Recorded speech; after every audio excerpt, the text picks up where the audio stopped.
VFW 9289's mission is to honor all veterans, past, present, and future. Come on out on Football Friday nights to watch the live stream of Rough Rider football. VFW 9289, a proud sponsor of Rider Nation Station.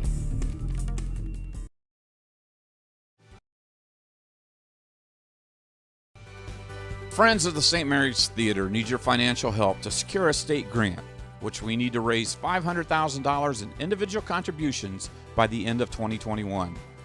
Any donation is welcome, and suggested donations, which can be pledged, are $200, $1,823, $2,023, and beyond. Send a check to Friends of St. Mary's Theater, P.O. Box 382, St. Mary's, Ohio, or visit us at grandoperahouselive.com to make an online payment to the 501c3. See more on our Facebook page at Grand Opera House Live.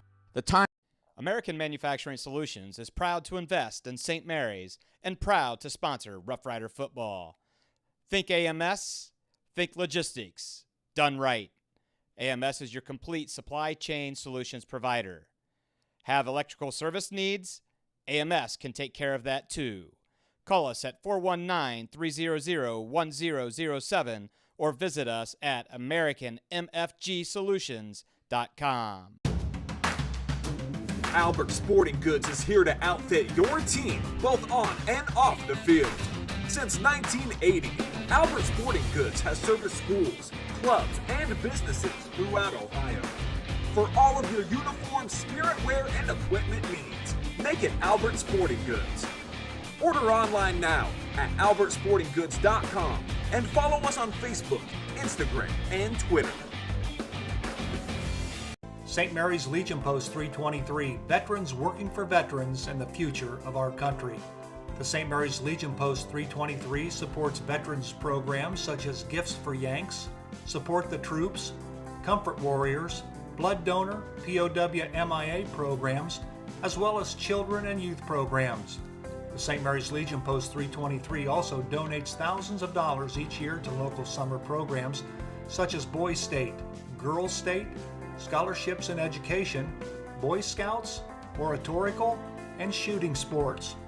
St. Mary's Legion Post 323, remembering the past, living the present, and working for the future.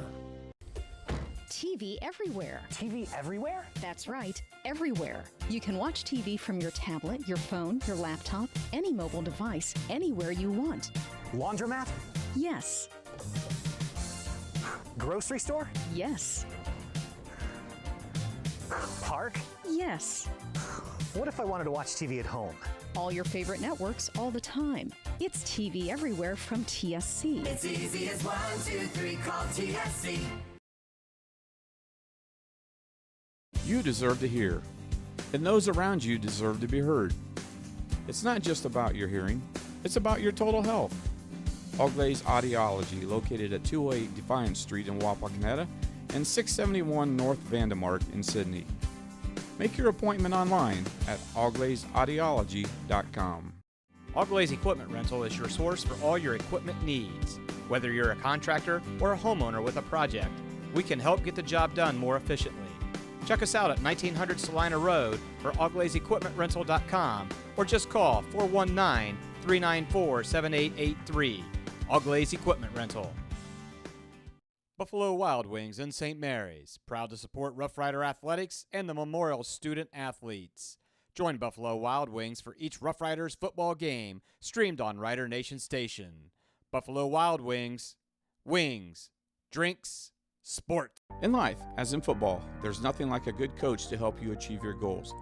Someone you can turn to for guidance, someone with a game plan to help you build up the financial strength you will need for retirement, family security, and life. With Prudential Advisors, that's what you'll get, someone who can help you build that financial strategy. To get started, contact Kelsey Burke, Financial Planner, and Denny Louth, Financial Advisor, at 419-394-8879 today.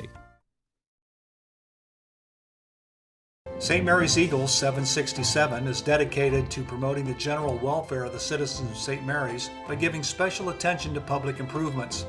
They are also committed to helping meet the public needs in all that relates to the betterment, convenience, and comforts of the citizens of St. Mary's. For more information on how you can become a member, call 419-394-3257 or stop in during business hours at 404 East Spring Street in St. Mary's. St. Mary's Eagles, 767. People helping people. Here at TLC, we expanded our business, so we wanted the security of knowing exactly where all the kids are and what's going on in each of the rooms. We chose Fowler's because we've done all our televisions with them, and they mentioned they have security systems. So we just wanted to go out and look at it, and they were very upfront, and they do excellent work from start to finish. And so we chose Fowler's TV. It's been great for us here at TLC Learning Center, and Fowler's TV would be great for anyone. Guarneri's Pizzeria and Pub has partnered with Rider Nation Station this season so that every Friday night, Guarneri's can be Rough Rider Football Central. Guarneri's will be streaming Rough Rider football live every Friday night at 7, paired with your favorite Rider aid. Make sure to call and make your reservations now to ensure yourself a good seat. Call Guarneri's at 419-394-2244 and make your reservation today. Miller Funeral Home has been serving the Rough Rider community in its time of need since the 70s. Our business is a family affair, dedicated to serving families with integrity, dignity, and compassion. Miller Funeral Home, proud to be a supporter of the Rough Rider community. Minster Bank, helping people achieve financial success and supporter of the Rider Nation and St. Mary's community. Rider Nation Station is proud to bring you tonight's Ohio High School Athletic Association Division III Region 12 football playoffs between the St. Mary's Memorial High School Roughriders and the Dayton Chaminade Julienne Eagles. For tonight's play-by-play action, to the top of Grand Lake Health System Fields, here's Joe Hurlbert and Zach Farrell. Well, hello, everyone, and we welcome you to Grand Lake Health Systems Field. Joe Hurlbert alongside Zach Farrell as we bring you Division III Region 12 regional quarterfinal game between the Dayton Chaminade Julienne Eagles and the St. Mary's Roughriders. And Zach, before we go any further, it is an absolute picture-perfect night for high school football. That's right, Joe. 43 degrees on the field, a little chilly, but this is football weather. This is what especially the linemen love. 43 degrees, dry as can be. Beautiful night for football in St. Mary's, Ohio, second round of the playoffs. What a great place to be on a Friday night, Joe. Absolutely. Well, the Dayton Chaminade Julienne Eagles under head coach Marcus Colvin come in with a record of 4 wins and 5 defeats. They are the number 13 seed in Region 12. Offensively, they come in averaging 32 points a ball game. Defensively, they're giving up 26 points a ball game. Total offensively, 350 yards per game. Defensively, they're giving up just 150 yards rushing and 102 yards passing. Now, when you talk about some of the people that Chaminade Julienne has played this year, keep in mind, even though they have 5 defeats, 3 of them came against some pretty tough opponents. They played perennial Division I power Cincinnati Moeller and lost 42-28. They played the number 1 seed in Region 12, Hamilton Baden Rams. They lost 45-28. And the Kettering Alter Ball Club, they lost 55-28. So, and nonetheless, they come in here after a big week. Last week, they beat Hamilton Ross 38-17. And I'll tell you what, when you talk about CJ, you got to talk about size and athleticism. Absolutely. On offense, they're going to be looking to pass first. You know, they're 60-40, maybe 70-30 pass on the offensive side. So St. Mary's needs to keep those wide receivers in front of them, not give up big plays. Defensively wise, they're a little bit weaker on defense than they are on offense. So St. Mary's needs to try to maintain ball control, I think, and keep the ball out of their hands. Very similar to the Van Wert game, in my opinion, where St. Mary's needs to control the ball, keep the ball out of the Chaminade's hands on offense, and make sure that they score when they get down in the end zone. No mistakes, no penalties to win this game. Absolutely. We'd like to welcome aboard tonight the St. Mary's Theater. Friends of the Grand Lake Theater will be our scoreboard sponsor tonight, so we're glad to have them aboard. This Rough Rider kickoff return is being brought to you by Lori Yelton State Farm Insurance. Be a legend, insure your life. Lori Yelton State Farm Insurance. Sullivan, Hemmelgarn, and I believe Colton Mabry back to return the kickoff for the Roughriders. It is an onside kick, and CJ says they have it. Well, what a surprise to start this ball game if that be the case. So Dayton Chaminade Julienne starts off with an onside kick. It goes to 10 yards. Yeah, they just did one of those little kicks where they run it just in front of the kicker. Something they saw on tape with that St. Mary's first line leaving too early. They were able to catch St. Mary's watching and set them up with great field position here on the first drive. Well, the quarterback for the Chaminade Julienne Eagles is 6'2" senior Luke Chandler. Josiah Payne, a 5'8", 188-pound junior, is the running back. He'll be to Chandler's left. They're going to throw the football, and the ball is caught. Number 12.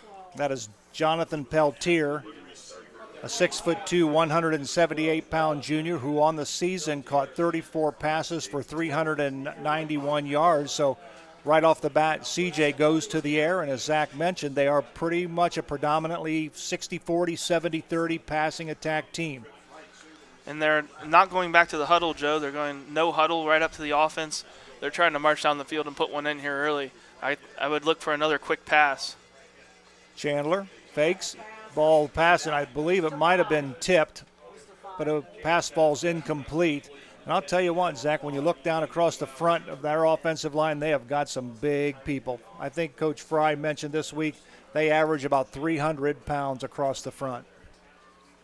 Yeah, that's one of their strengths is their line size, both offensive and defensive wise.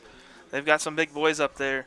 Do a very good job of protecting the quarterback. So they definitely, defensive line needs to get in the backfield as soon as possible tonight, disrupt them.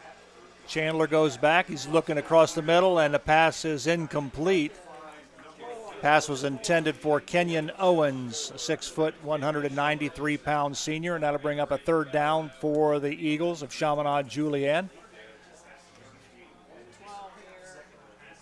We are just underway here at Grand Lake Health Systems Field with the Division III Region 12 quarterfinal game.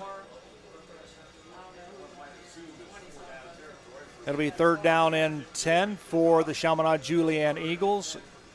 Chandler says Josiah Payne to his left.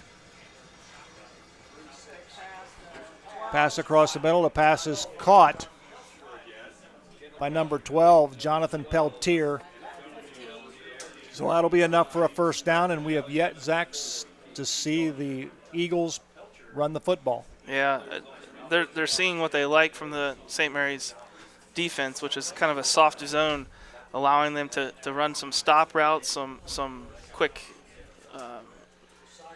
some post routes that the St. Mary's defenders staying back behind them. St. Mary's is not giving up a big play, but they're really giving away a lot of down low passes or underneath passes. Payne, that's going out, I believe, to Lowry. That's Aiden Lowry. He's a freshman. So we'll give him a gain of about 8 on the play. We'll call it second down and 2 for the Chaminade Julienne Eagles, who took the opening kickoff, an onside kick, recovered it, and have moved the football down the field. Yeah, so far that's that was basically their rushing play there. Quick pass out and a couple of receivers to block in front of them. Ball is on the Roughriders 7-yard line. We'll call it second and 2. Give the ball to Payne, and Payne is stopped. I think he's going to lose about a yard on the play, so good job by the men up front for the Rough Rider defense. Braxton King, Carter Sharp, Stosh Patterson doing a heck of a job up front, so it'll be a loss of 1. We'll call it third down and 3.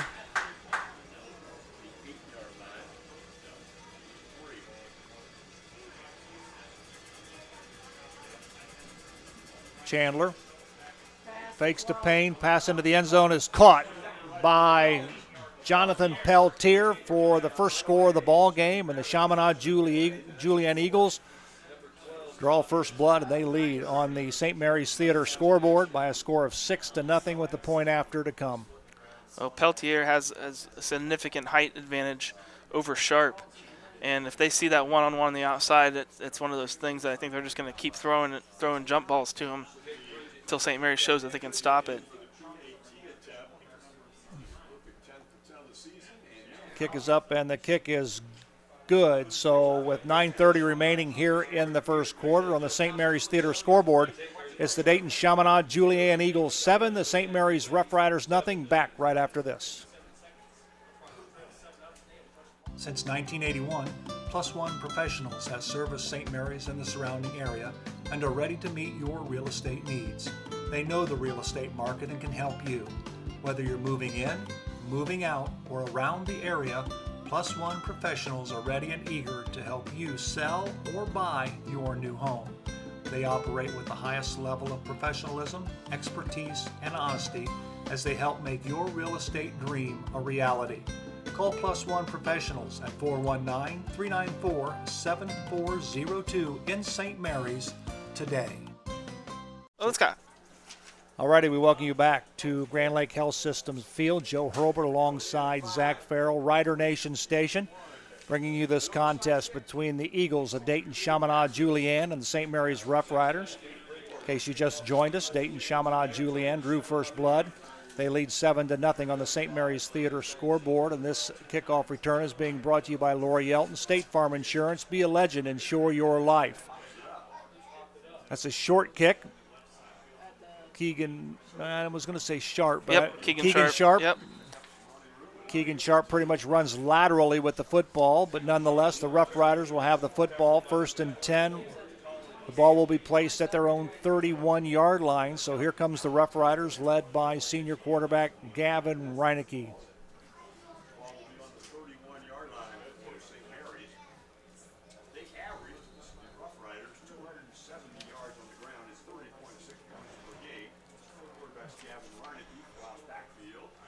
Turn, give the ball to Ross Henson. Ross will pick up about 4 on the play. We'll call it 2nd down and 6 for the Roughriders. Yeah, Joe, we're not going to see, I don't think, quite as big of holes and as easy of runs as we had last week against Franklin. But at the same time, this is a Chaminade defense that can be scored on, can be run on. Mm-hmm. It's just going to be a lot harder. And like I said, it's going to need to be mistake-free, fumble-free, turnover-free down the field to capitalize.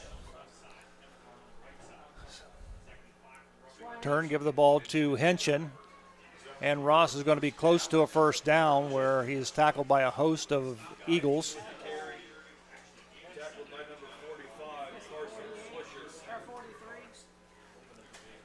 It'll be a Fowler TV 1st down for the St. Mary's Roughriders. As they move the change, they'll get the ball 1st and 10. The ball is placed at their own 43-yard line. Good surge from St. Mary's offense on both of those plays. It's nice to get a 1st down early on. Get some of those nerves out. Get some good. Get some confidence. Good pad cracking in there. Yep. Yeah, some more confidence back after that shocking. We've got a Dave Weilbacher penalty flag on the field. Dave Weilbacher, attorney at law for all your legal needs. See Dave Weilbacher. Give him a call, 216-225-9181. It's going to be encroachment on Chaminade Julienne, just someone lining up there in that neutral zone. Plays blown dead as soon as it snapped, and their player's still there. So it'll be 1st and 5 on the St. Mary's Theater scoreboard for the Roughriders. 8:10 remaining here in the first quarter. Technically, they could call that penalty at any time when the offense is set, but they usually give them a little chance to scoot back. Aiden Hinkle picks up the Fowler TV 1st down as he picks up about 7 yards on the carry. So it'll be 1st and 10 for the Roughriders. The ball is now in Chaminade Julienne territory.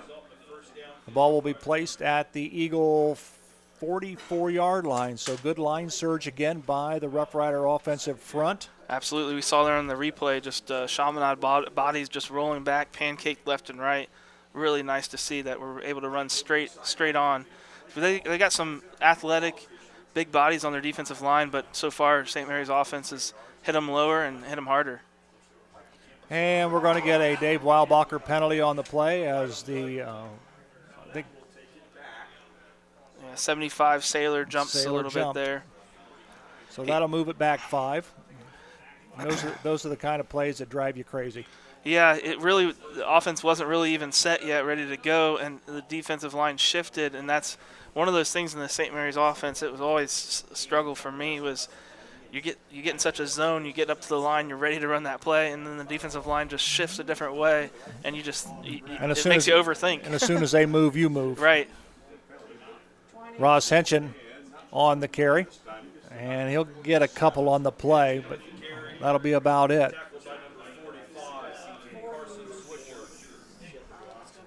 Carson Swisher makes the tackle for Chaminade Julien. He's a 5'11", 210-pound senior. So far, we've only seen St. Mary's rushing between the tackles. Absolutely. Fullback dive, trap, halfback dive a couple of times, but I think we'll see him test a sweep this time, probably to the right side. Looked like 75 again. And we've got a flag on the play again, a Dave Weilbacher attorney at law penalty. So a movement up front by the Rough Riders. I think a lot of this, though, Zach, and you could probably attest to this in games such as this. You've been there. Probably a little bit of the adrenaline is flowing, yes. Nerves, so to speak. Just got to calm down and play your game. Yes, it's less nervous energy and it's more the adrenaline. Yeah, you're ready to knock the guy off. You've been thinking about this game all week. You know that this is a tough team coming in. Everybody's talked about it all week. You're ready to hit these guys, and you just got to calm down and do your job. Counter back to Hemmelgarn. He was close to breaking that one, Joe. We'll give him a gain of about 4 on the play. We'll call it 3rd down and 13. Replay there was a couple plays back, but on that counter, Chaminade Julien did really flowed. A lot of their players flowed to the right, chasing the fake, and that counter came back. And man, if not for one guy getting a good arm tackle there, Hemmelgarn was running for a 1st down at least, I think. Full house backfield, give the ball to Henson. He'll bowl forward for about 4 more yards that are going to be well short of the 1st down, so on comes the punting team for the St. Mary's Rough Riders, and that means Brandon Bowers. St. Mary's tried to spread it out that time and then still run the trap up the middle, which sometimes works because it takes out some of the linebackers and safeties. There's the punt. Nice punt. That's going to sail into the end zone as it turns over. Nice punt by Bowers, but nonetheless, the Dayton Chaminade Julien Eagles will have it 1st and 10 at their own 20-yard line. Yeah, can't fault the guy for having a nice punt, but you wish it could have been a little shorter and gotten down inside the 20. Well, now it's time for the defense to step up here and try and get a stop against these guys. Well, I believe they've got 1 rushing play so far in the first quarter. I think that's right. Yep. 1 rush for -1 yards from Josiah Payne in that. Got 3 receivers to the drive. right and 1 to the left. Send a man in motion across the middle as the pass, and it's incomplete. Pass was intended for Peltier.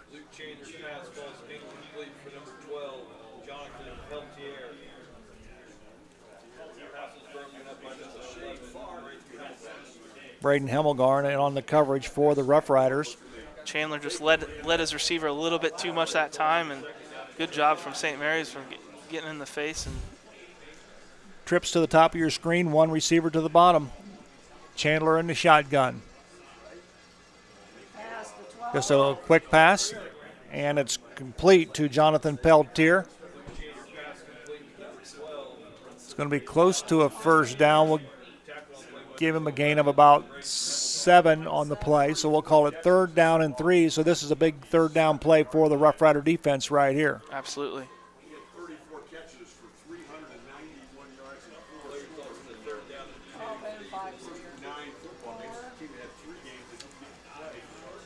You notice the adjustment here at the bottom of their screen. Braden Hemmelgarn now has been moved to cover 12 Peltier. That gives them more of a height matching. And probably a little more speed as well. Good job by the defense, and he got him. Good job by the Rough Rider defense as Drew Dameyer is in on the stop. Also, Braden Sullivan in there as well. Jay Schaefer in. Jay Schaefer did a great job of jumping up in the quarterback's face. Wasn't able to grab the quarterback afterwards, but I think the quarterback was throwing down the field to a pretty open guy if he was able to get that off. So CJ will have to punt the football away. 3:33 remaining here in the first quarter on the St. Mary's Theater scoreboard. Well, that's got to give your defense a lot of confidence after the first drive. Nice high punt, end over end. Hemmelgarn lets it go, and it'll go to about the 23-yard line. I don't think Hemmelgarn wanted to let it go, but the Tyke heel was getting blocked into his face, and it's probably the smart thing to do because right there at the end, you see 29 sort of pushing Tyke heel a little bit, and I think Braden just didn't want to take the risk of dropping it. So the Rough Riders have the ball for the second time here in the first quarter. It'll be 1st and 10 for the blue and gold. The ball is placed at their own 23-yard line. Rough Riders move the football against CJ, the first possession. We'll see what happens. It's been pretty much like Zach said, it's between the tackles. Henshin. Well, we know this St. Mary's offense and coaches are not going to stop running the plays that are getting them 5 yards a run. So that's a gain of 5 by Henshin. We'll call it 2nd down and 5. The ball is placed at the Rough Rider 29-yard line.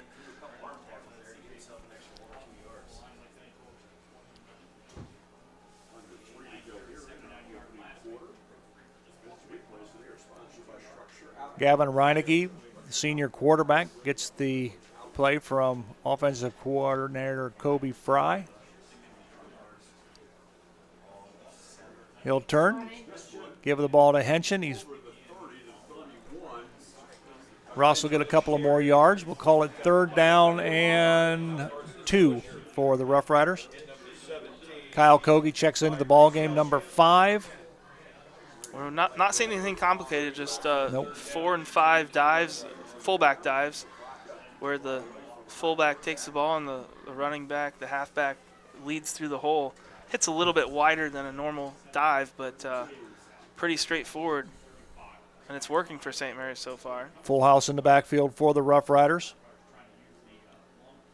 Long count by Reinecke. Turn, give the ball to Henshin, left side.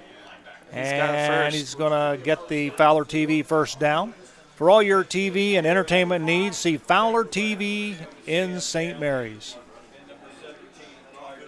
Good job by the offensive line up front. You see it on this instant replay. Just pushing CJ back. And you know what, Zach, in all honesty, over the course of a ball game, you put body on body, you can wear the defensive front down. And I think that's maybe part of what they're trying to do is just straight ahead blocking. It's wear these guys down and see what happens later in the ball game possibly. Yeah, I've seen a couple of their defensive players hold their hands up afterwards like, what do we do?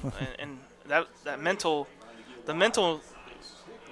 game against the wing T offense is something that people don't always think about. That right. It wears you down mentally too, because you think, man, we fly to one area, we think we shifted right, we think we're getting it, and they're still getting 5 yards of carry against us.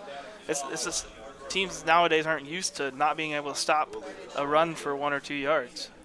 That was Aiden Hinkle on the last play for the Rough Riders. We'll give him a gain of 4 on the play. We'll call it 2nd down and 6. 50 seconds remaining on the St. Mary's Theater scoreboard.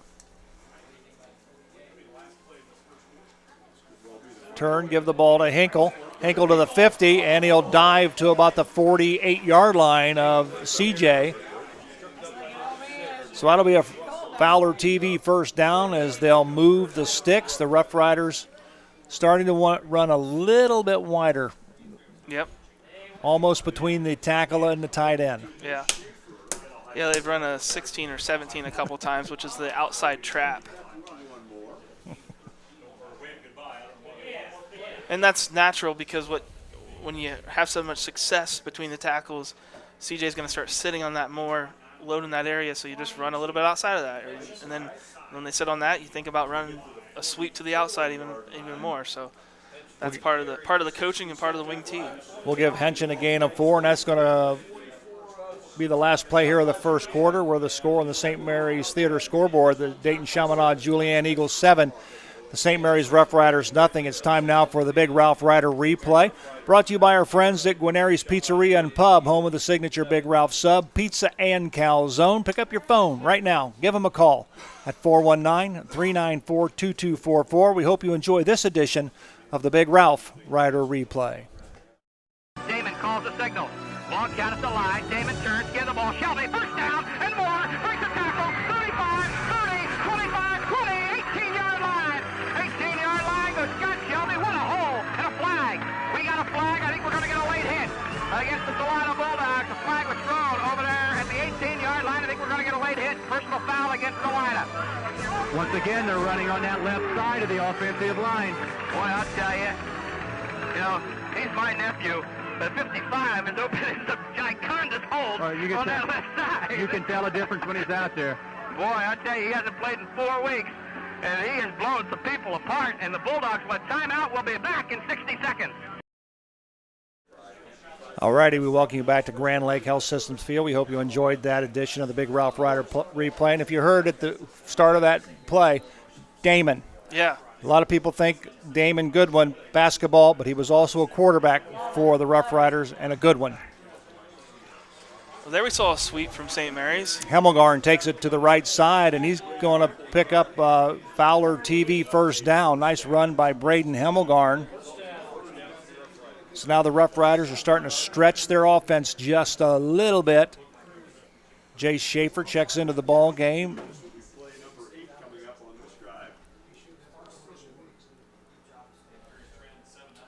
Hemmelgarn will come to the sideline. Reineke comes back in. He'll relay the play to the rest of the team.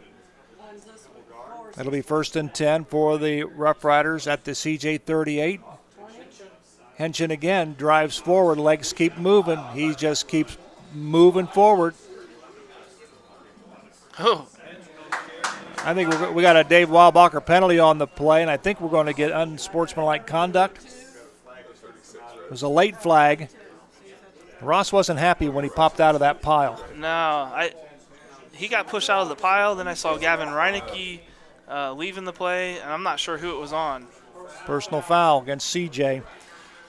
So that'll move the football 15 yards from the spot of the foul, I believe. Let's watch this on the replay there. He's chopping away. Nicely done. And he goes forward. And I think number 60. Yep. Yeah, number 60 pulled him forward and threw him down there. So it'll be 1st and 10 for the Rough Riders. The ball will be placed at the CJ 17-yard line. You see different characteristics of a team, and as I was watching CJ on field, on film, I saw a lot of kind of undisciplined type of things, jumping off sides, personal fouls. So that is something that we'll have to see as the game progresses if it picks up in frequency. Aiden Hinkle, the ball carrier for the Rough Riders, will give him a gain of 5. The Rough Riders continue to pick up 4, 5, 6 yards at a pop. Offensive line is doing a whale of a job. Caleb Miller, Stosh Patterson, Chase Jacobs, Ryan Davis, Braden Salyer, and Ryan Meyer up front for the Rough Riders. Give credit where credit is due. Don't forget, coming up sometime here in the second quarter, if I remember to do so, will be the Rough Rider trivia question this week. Henchen, he'll bounce to the outside, put his head down, and he'll go inside the 10-yard line. Tell you what, you're going to have to put your thinking caps on this week for the Rough Rider trivia question. I dug for this one. So Henson ends up just about a yard short of a first down, so we'll call it 2nd down and 1. I think there'll be a lot of Rough Rider faithful out there, though, that will. remember Oh, this. yeah, I'm sure. Probably quite a few that were there. 3rd down, you're right, 3rd down and 2. Quarterback sneak by Reinecke. That'll be a Fowler TV first down, I do believe. So that will bring up 1st and goal for the Rough Riders. The ball will be placed at the 7-yard line. That's about a 4-yard quarterback sneak. Pretty safe play. I wouldn't mind seeing a couple more of those into the end zone right here, honestly. With 9:32 remaining here in the first half on the St. Mary's Theater scoreboard, Dayton Chaminade Julienne Eagles went timeout. So with the score 7-0 Eagles, we'll be back right after this timeout. Colder weather is just around the corner, and you want to make sure your family's vehicle is tuned up and ready to go. Rabel's Auto Service has been voted the best auto repair center in St. Mary's the last 3 years. And did you know they will pick up and deliver your vehicle for free? Give Rabel's Auto Service a call at 419-394-1624 or stop in and see Jeremy at 1610 Salina Road in St. Mary's. Rabel's Auto Service in St. Mary's. Give them a call today. Back at Grand Lake Health System Field, Joe Hurlbert alongside Zach Farrell, Division III Region 12 regional quarterfinal game. The Dayton Chaminade Julienne Eagles and the St. Mary's Rough Riders. Glad to have you along wherever you may be viewing us tonight. Gwen Aries, American Legion, the VFW, the Eagles, the bowling alley. Wherever you might be, thanks for joining us. We'll call it first and goal. Ball is at the CJ 6. Henson still, he was still chopping because he fell on a pile of players, and I don't think he thought he was down yet. And I'm not sure he was, but they blew the whistle. Yeah, see, he landed on people. He's still going. Well, we'll give him a gain of 4. We'll call it 2nd down and goal. The ball is at the CJ 2-yard line. Anything other than a quarterback sneak, you think? I could see them just the fullback dive again. Reinecke looks over the defense. Under center, goes, turn, give the ball to Henson. Henson goes. Ooh, is it close. A touchdown? Nope, it's going to be just a little bit short. We're going to call it about a foot. I think that's the right call. He fell down just short. You can see his elbow hit right there just before, and he's got the ball. I tell you what, though, we'll have Mark Sisko look at it and rules of the game this week just to double check. So it'll be 3rd down. It'll be less than a yard for the Rough Riders. 8:19 remaining here in the first half on the St. Mary's Theater scoreboard. Reinecke under center, quarterback sneak, touchdown, Rough Riders. The Rough Riders are on the board with the point after touchdown coming. Good offensive drive by St. Mary's.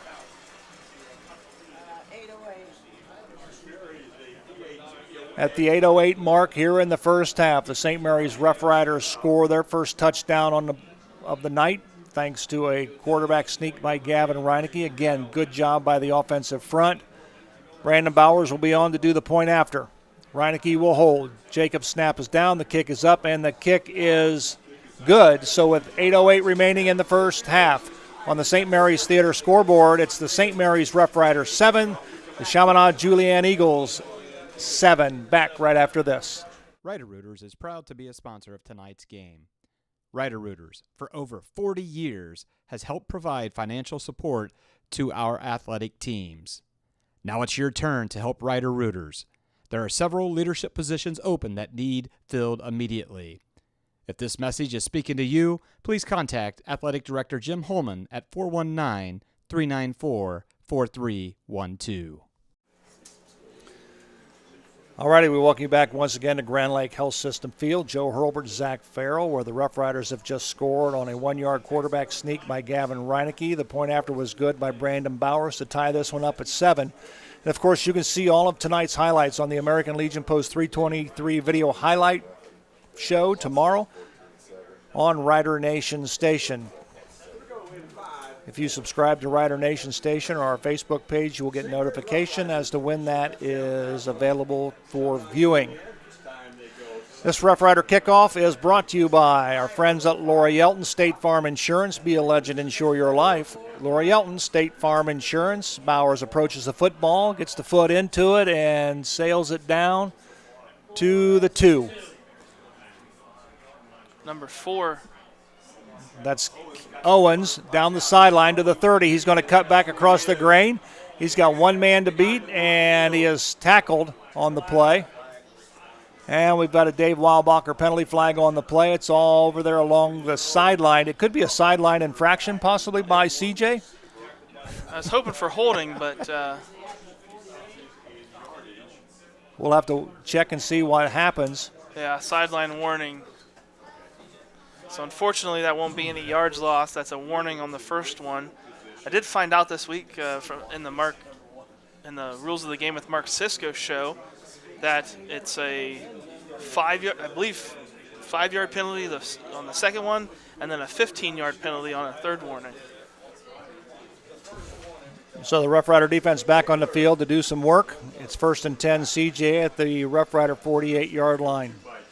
Chandler in the shotgun. He's going to stand up. He's going to pass it quickly out to, I believe, number 27. That's Quentin Johnson.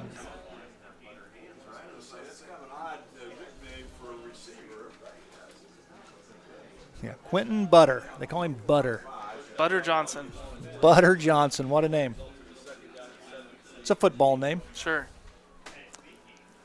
We'll call it 2nd down and 7 for CJ. The ball is placed right at the 45-yard line of St. Mary's. Chandler in the shotgun. He'll move Payne to the right. He'll fake to Payne, stands up, quick throw out. It'll be a 1st down for CJ. Passes caught by Butter Johnson.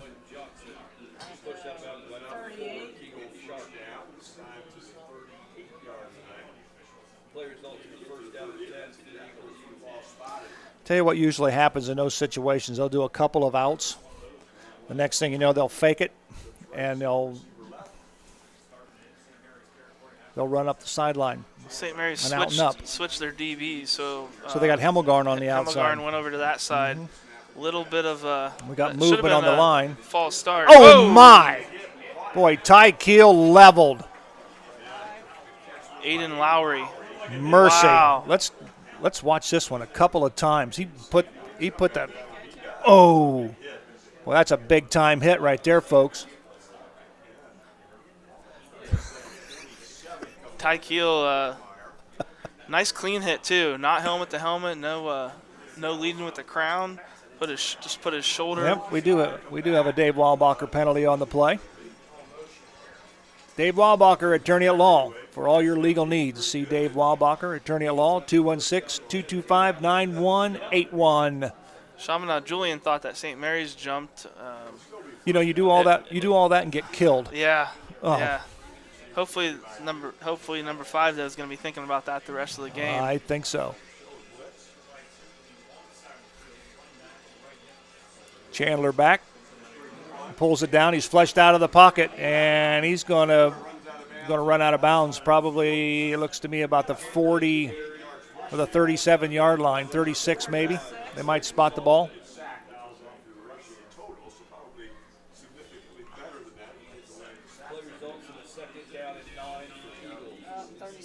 Yeah, Chandler is a pretty big threat to run. Keep in mind, Chandler, 6'2 senior, threw 19 touchdowns on the season.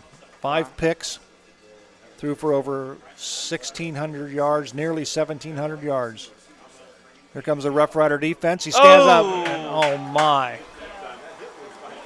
Ty Keel. Ty Keel on Lowry again. Oh, my. Wow. Well, if he didn't think about it the first time, he's got to think about it the second time because Ty Keel put him out. Got to give Aiden Lowry a lot of credit, though. Yeah. He didn't back down from it. He got up that time. Both times. It's just that'll make the American Legion Post 323 video highlight reel for sure. Boy. You think they'll do it again? just good, clean hits. That reminds me of the old ESPN we got a jacked up. Oh, we've got a whistle on the play. Wow, delay a game on Chaminade. It's another Dave Weilbacher penalty. The wheels are falling off for CJ right at this point in time. 7:34 remaining here in the first half on the St. Mary's Theater scoreboard. Yeah, we saw that though on the first drive. They got a couple penalties. They still had a big play the next play, so can't let up at all. They're going to run a screen, and nice job by the Rough Rider defense. While they're getting set up for the next play, here's our Rough Rider trivia question for tonight. Text your answers in or put them in the comment section wherever you may be watching. In 1990, the Rough Riders won their first of 3 state championships in Division II. Name 2 of the teams they defeated to win the state title in 1990.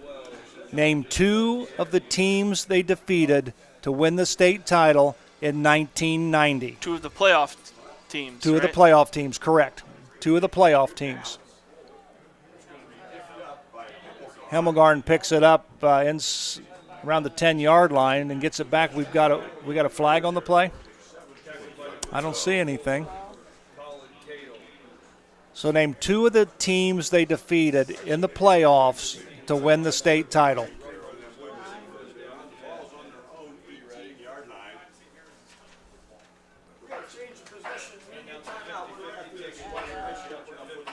We'll give you the answer midway through the third quarter, so text your answers in. Or put them in the comment section if you're watching online. So the Rough Riders will have it 1st and 10. The ball is placed at their own 18-yard line. We got a Dave Weilbacher penalty flag. False start. False start on the Rough Riders. I believe that's their 3rd one of the night. And again, that pushes them back. And of course, the Rough Riders, who scored on their last possession, need to continue to play mistake-free football. And this just puts them back in the hole. So it'll be 1st and 15 for the Rough Riders. The ball now placed at their own 13-yard line. Yeah, they're getting 4 and 5 yards a carry, but not every time. So you can't put yourself in a 5-yard hole. Exactly. Ross Henshin on the carry. We'll give him a gain of 4 on the play. Almost made it back to the original line of scrimmage. Keegan Sharp checks in. Kyle Kogi checks out, and here comes Reineke in with the play from offensive coordinator Kobe Fry. 2nd down and 11 for the Rough Riders at their own 17-yard line. Hemmelgarn, sweep to the right. Keeps going. He's to the 30, and he is brought down at the 39-yard line. Nice run by Braden Hemmelgarn. Good second effort. Great job on the outside blocking there. Breaks 2 tackles there. Ross Henshin on the outside there, pushing his man down the field. Great blocking, great running. Yeah, he broke a tackle, and then he damn near broke the last one, Joe, and going down the field. So the Rough Riders overcome the penalty, and it's 1st and 10 for St. Mary's at their own 39-yard line. Henshin up the middle, give him a gain of about 6 yards on the play.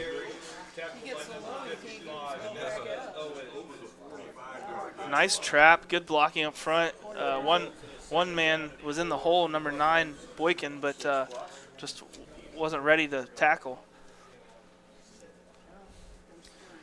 Keep in mind, CJ susceptible to the run as they on the year gave up 150 yards rushing on average. How are we doing so far, Zach? 125 yards rushing so far from St. Mary's. With 5 minutes and 38 seconds remaining in the first half on the St. Mary's Theater scoreboard. Turn, Hinkle. He's going to have a Fowler TV first down. Ross Henson leading the way, 14 rushes for 58 yards so far. Hinkle, though, pretty nice average of his own. 5 rushes now for 34 yards, averaging 6.8 yards a carry. Braden Himmelgarn, 3 rushes for 34 yards, averaging 11.3 yards a carry. Sheesh. Tell you what, the play calling offensively has been pretty good. You know, you do a little bit of inside, and then you get them sucked into the inside, and they'll sweep a little bit to the outside with Himmelgarn. And turn, give the ball to Hinkle. Hinkle still chugging. That time Hinkle wasn't touched until he was 4 yards down the field. We're really seeing even more dominance from the St. Mary's offensive line. Jay Schaefer, nice job coming through that hole, blocking 32 there.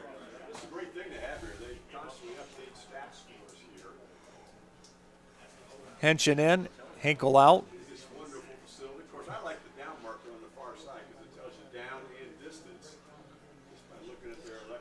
4:42 remaining here in the first half on the St. Mary's Theater scoreboard. 7-7 our score. Roughriders turn, give the ball to Henson. Henson to the 40 and some. He'll be tackled at the 36-yard line. It'll be a Fowler TV first down. For all your TV and entertainment needs, stop in and see Fowler TV in St. Mary's.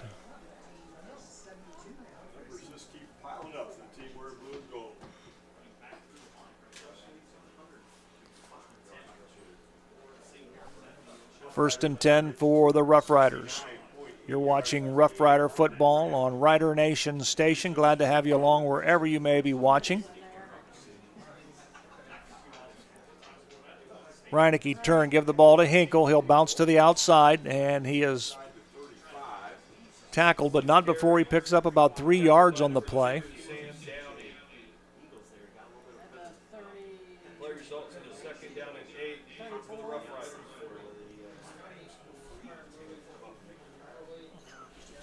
We'll call it second down and 8 for the Roughriders. The ball is placed at the CJ 34-yard line.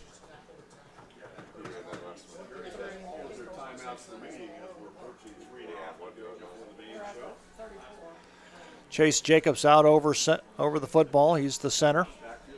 We've got a timeout on the field called by the Roughriders. So with 3:29 remaining here in the first half on the St. Mary's Theater scoreboard, we'll take this time in for these commercial breaks. The score, the St. Mary's Roughriders 7, CJ 7, back right after this. And speaking of great teams, St. Mary's Foundry would like to thank its very own team of hardworking employees for their loyalty and dedication. If you're looking for rewarding challenges and first-string wages and benefits, check us out at stmfoundry.com or on hometownopportunities.com. St. Mary's Foundry, where iron and ingenuity meet. All righty, we're back at Grand Lake Health Systems Field. Joe Hurlbert, Zach Farrell, as the answers to our trivia question tonight come trickling in. A lot of people know the Rough Rider football, don't they, Zach? They didn't have to dig too hard. No, they didn't, did they? I told you, a lot of people were there. They do. On the field. They do. In the stands. We were, in 2004, we were always watching the videos from 90, 92. So the Rough Riders will have the football. It'll be second down and 8. The ball is placed at the CJ 34-yard line. Full house in the backfield. Long count by Reinecke. Turn, give the ball to Himmelgarn. He's going to sweep to the right. He's going to turn it upfield.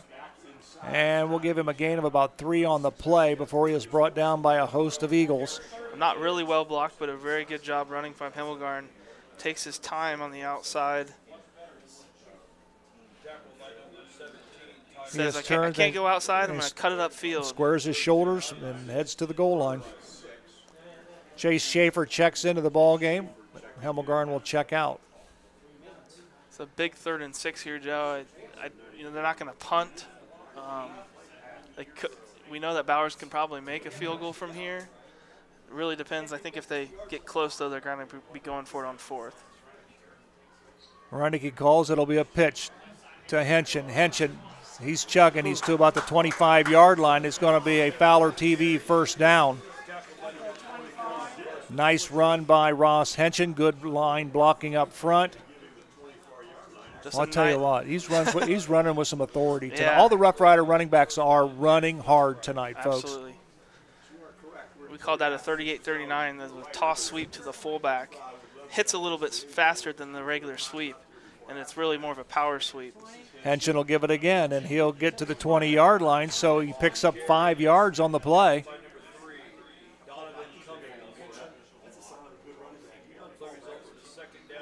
I'll tell you what, you're absolutely right. 4-5 yards at a pop. Yep. Well, right now, Joe, Ross Henchen average is 4.6 yards a rush.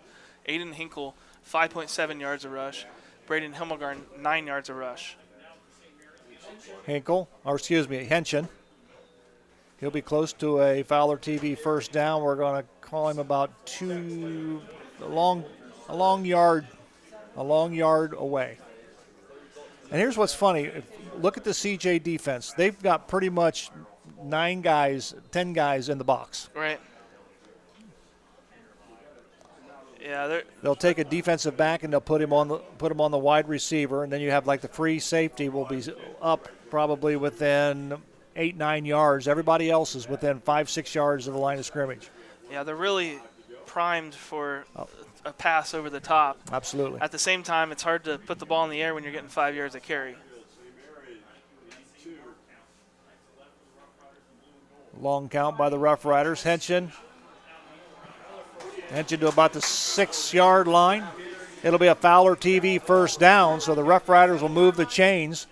The clock is stopped while they do so. 1:18 remaining.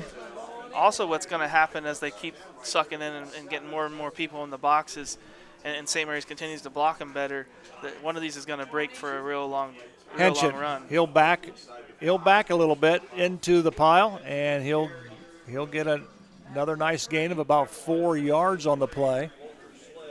We're under a minute to go. The Rough Riders have 2 timeouts remaining. Chaminade Julienne also 2 timeouts. It'll be second down and goal. The ball is at the 3-yard line. Quarterback sneak by Reineke. He's going to be shy of the end zone, but they're going to put the ball down probably about the 1 foot line. Yeah, the clock's ticking, Now clock St. Mary's called a timeout. Yep, clock is stopped. So with that timeout, with the score on the St. Mary's Theater scoreboard, the Rough Riders 7, Eagles 7, back right after this. Speckman Automotive with stores in St. Mary's and Wapakoneta is your one-stop shop for all your automotive needs. Family run since 1960. Speckman Automotive upholds the tradition of blending old-fashioned customer service with modern technology that the customers expect and deserve. Shop local. Shop Speckman Automotive.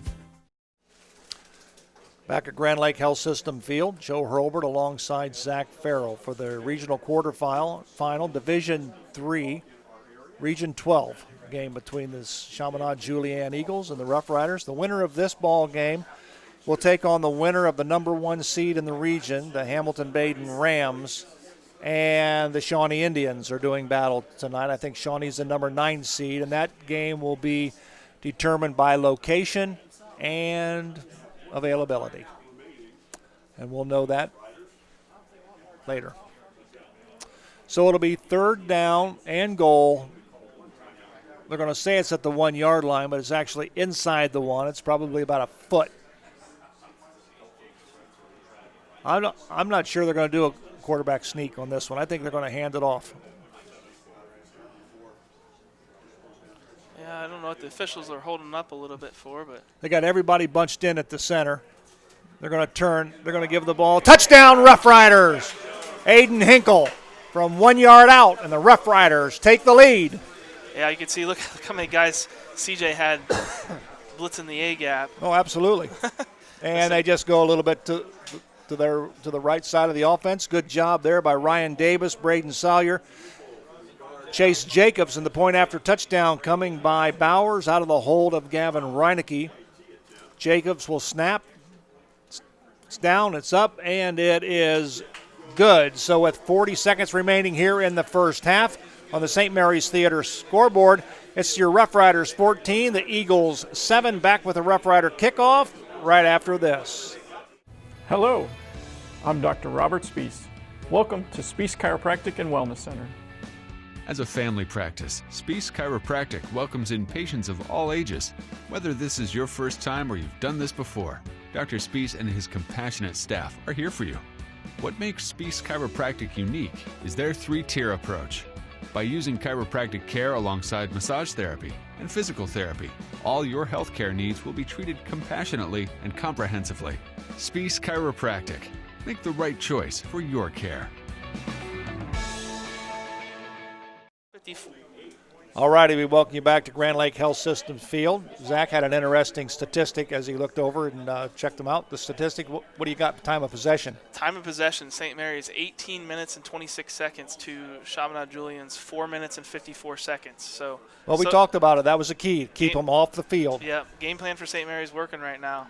Had a little bit of hiccup there for the first drive, but other than that, defense has kept the ball in front of them, and offense has marked down the field, kept the ball out of their hands. This Rough Rider kickoff brought to you by Lori Yelton State Farm Insurance. Be a legend, insure your life. Kenyon Owens on the return for the Eagles, and here comes the Rough Rider defense. Wasn't sure if St. Mary's was going to kick it to him or not. You know, it was pretty scary last time. Nearly broke it for a touchdown. So the Rough Riders will have to keep CJ out of the end zone for the next 35 seconds. It'll be 1st and 10 for the Eagles. The ball was placed at their own 28-yard line. Rough Rider defense moves back a little bit. Gavin Reinecke's in. We see him as a defensive back as part of the secondary. So the Rough Riders in kind of a prevent type of defense. They don't want anybody to get behind them for an easy score, for sure. Chandler, he'll launch one. Nice job by Ty Keel. Great open field tackle. Yeah, it was 27, Quentin Johnson on that, but like you said, kept him in bounds. Well, the clock will stop as they move the chains. The clock now starts. Chaminade does have 2 timeouts left, but they're not using it there. I really question that. Chandler goes back. He's being flushed. Here comes the Rough Rider defense. They got him! Sacked! Dylan Giesecke with the sack.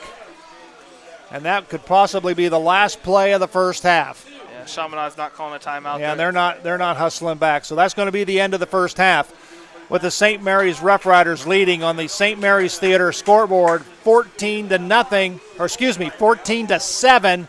We're going to take a break. We're going to come back with the Hewer Renovating halftime show right after this. Friends of the St. Mary's Theater need your financial help to secure a state grant, which we need to raise $500,000 in individual contributions by the end of 2021. Any donation is welcome, and suggested donations, which can be pledged, are $200, $1,823, $2,023, and beyond. Send a check to Friends of St. Mary's Theater, P.O. Box 382, St. Mary's, Ohio, or visit us at grandoperahouselive.com to make an online payment to the 501c3. See more on our Facebook page at Grand Opera House Live. The time is now to make this happen. Unique Awards and Signs, here to take care of your signage, graphic award, and gift customization needs. From banners for your graduate or corporate sponsors to awards recognizing those dedicated employees or champion sport teams. Stop in at 1865 Salina Road or call us at 419-394-1612. Vogel's Bake Shop, making thousands of fresh donuts daily. Open 7 days a week with stores in St. Mary's, Salina, and Walpock. Also now found in Wagner's IGA in New Bremen, Minster, and Fort Laramie. VFW 9289's mission is to honor all veterans, past, present, and future. Come on out on Football Friday nights to watch the live stream of Rough Rider football. VFW 9289, a proud sponsor of Rider Nation Station. Well, hello everyone, and welcome to the Hewer Renovating Halftime Show here at Grand Lake Health Systems Field, where the St. Mary's Roughriders are leading at halftime over the Dayton Chaminade Julian Eagles 14-7. I'm joined tonight in the press box by a very special guest, Mr. Tom Yingling, longtime St. Mary's coach, my personal freshman coach back in 2000. And Coach Yingling, thanks for joining me here. Well, thanks for having me. Coach, how many years were you a coach? Was it 30? I know it was over 30. I was coach for a total of 37 years, 33 as a paid coach, and then 4 as a volunteer because I had back surgery and couldn't be there full time. Were all of your 37 or 33 years as a freshman coach? Yes. Okay, so I know that there's tons of Rough Rider fans out there that had you as a freshman coach, and I've talked about it with Coach Fry before, but it's so hard to explain that how important it is to this program and this for to have consistency through the junior highs and into freshmen that eventually turn into varsity, and that was largely I know during your years due to you and your dedication. So I really appreciate that. Well, thank you. So I thought we'd bring you in tonight for a couple of reasons. One, to talk about you and get your point of view of the Rough Riders program, maybe since you left it, and modern program. And then also maybe to talk a little bit about the last time that St. Mary's played the Dayton Chaminade Julian Eagles, which was my senior year, 2004. So I guess first off, what do you think about the Rough Rider program? How many years has it been since you stopped coaching? Let's see. I've been out of teaching for 13 years, so I guess 2 years after I got out of teaching, I was still volunteered, so it'd be 11 years. 11 years. So what do you think about the program and the direction that it's gone and sort of the modern Rough Rider football? It hasn't changed a whole lot. Which is a good thing, right? Still trapping, diving, sweeping, slanting. Coach Bachman always said that he didn't want to listen to me because I wanted to throw the ball. I do remember we were allowed to throw the ball a lot more as freshmen right. than later in our careers. I assume you still miss coaching a lot. And I miss it a lot. Yeah. I miss it a lot. The thing that I miss the most is the games. Yeah. And teaching the kids the fundamentals and the techniques and that. 2 days I don't miss, but that was part of the system, part of the coaching. I think most of the kids probably don't miss the 2 days either, but when you look back on it 20, 30 years later, you do miss every aspect about being in the football program, including the practices. Right. But at the time, you don't think about it. You think, just when is this going to get over, and when can we get to the games? So it was kind of I don't know, say hard to walk away. I mean that, yeah. But time came, and at age, it's time to turn it over to the young pups. Well, what have you been doing since you retired? Playing a lot of golf. Yeah. No, I do things around the house, play golf. Until the last couple of years, did a lot of fishing. I had grandkids in Chicago that we went and watched soccer and volleyball, and just got back from Florida watching our grandsons play baseball and soccer, and that's basically what we do. I know you're a pretty good putt-putter, miniature golf player, because you and I are in the same league together. That's right. Out at Casey Geiger on Tuesday nights, and we have to play you sometimes, and it's always a tough match when we have to play the Yinglings. So. Well, that comes from playing golf every day. Yeah, a lot of practice. Yes.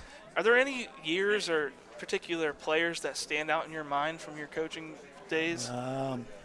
Probably the two that stand out the most, Jeff Sisko and Mike Elston. Sure. Those two stand out the most. But we've had so many kids come through here.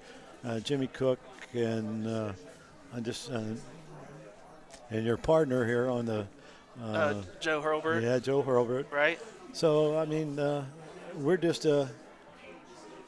we're basically a blue-collar team, blue-collar community, and we work together, and when the kids work together, good things happen.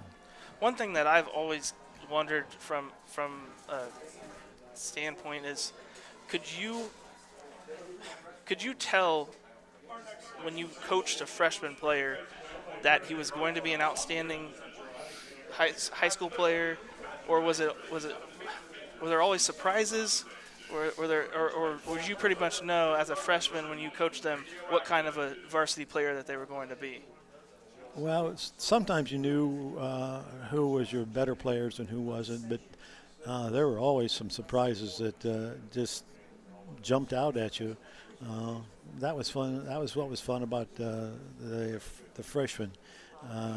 Everybody, we tried to play everybody and worked on fundamentals, and then some weeks would just jump out and they would be in the starting lineup, and of course they got individual coaching when they got up to the varsity and got better. And we largely had two platoon as well, right? Right. Didn't really cross over offense or defense. No.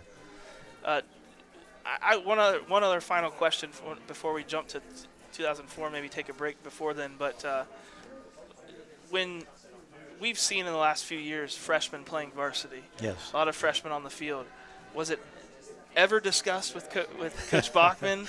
Was it ever something that came close to happening, or did it happen? Am I talking out of line? It never happened.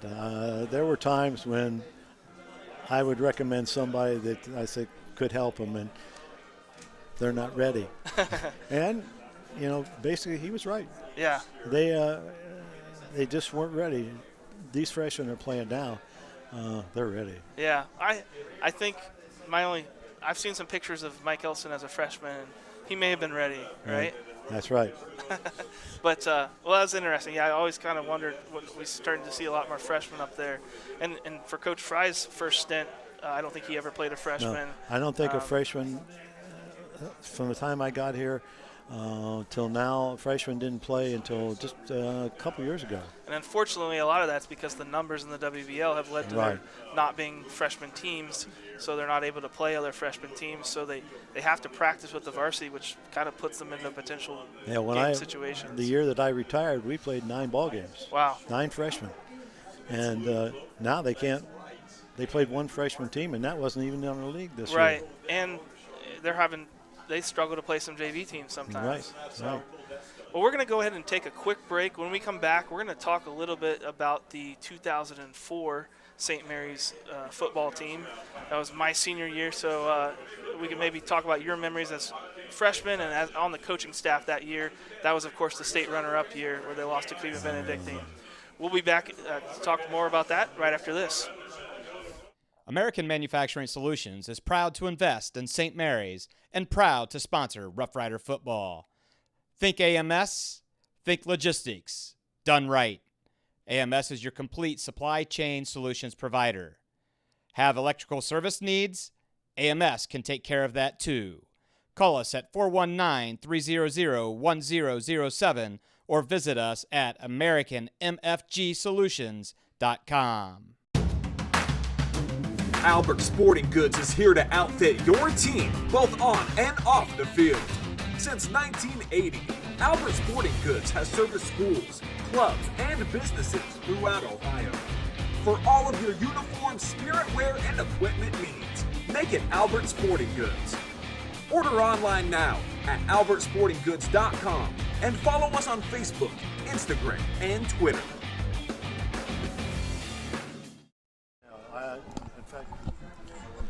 Welcome back to Grand Lake Health System Field, the Hewer Renovating Halftime Show. I'm joined again by my guest, Coach Tom Yingling. Coach, let's talk a little bit about the 2004 state runner-up team. This was my senior year, so it's near and dear to my heart. And the reason really why I'm talking about it so much is because that was the last time that St. Mary's played Chaminade Julienne. Right. Do you remember that team as freshmen? That was Corey Vossler was our quarterback. Justin Noggle was our running back. On the defensive side, we had Nick Yale and Paul Rammel, Ross Quellhorse. I'm leaving out a ton of my friends, so apologize to everybody that's listening out there. But do you remember that team at all? And well, I guess the thing that I remember on is they went undefeated. Right. And you always remember that. And How many undefeated teams did you have over the years? 17. And you didn't forget that. So, No. Yep. I only had 5 losing seasons in 33. So that team was undefeated. We had some pretty good players there. Yes. And then when you were on the coach, so let's fast forward a little bit, 4 years to when that team was seniors, the 04 team. You were on the coaching staff. Were you still scouting then? Oh, yeah. Okay. Yeah. So at that time, we didn't have huddle. We had some sort of tape exchange, but it wasn't good enough to rely on really. So we sent scouts out. So you would have been looking at our next opponent then every week. Right. I guess you wouldn't have been able to do it the first week of the playoffs, right? Because we didn't know who we were playing that last week probably.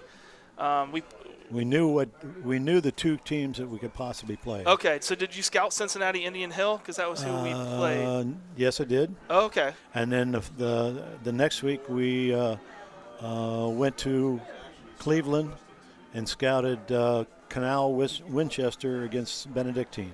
Oh, wow. And that was a very unusual game. Canal Winchester was up 2 touchdowns with 5 minutes to go and decided to kick off, which they hadn't done all game, and he ran it back. Wow. And then the next play, when Canal got it back, they threw an interception, the game was over.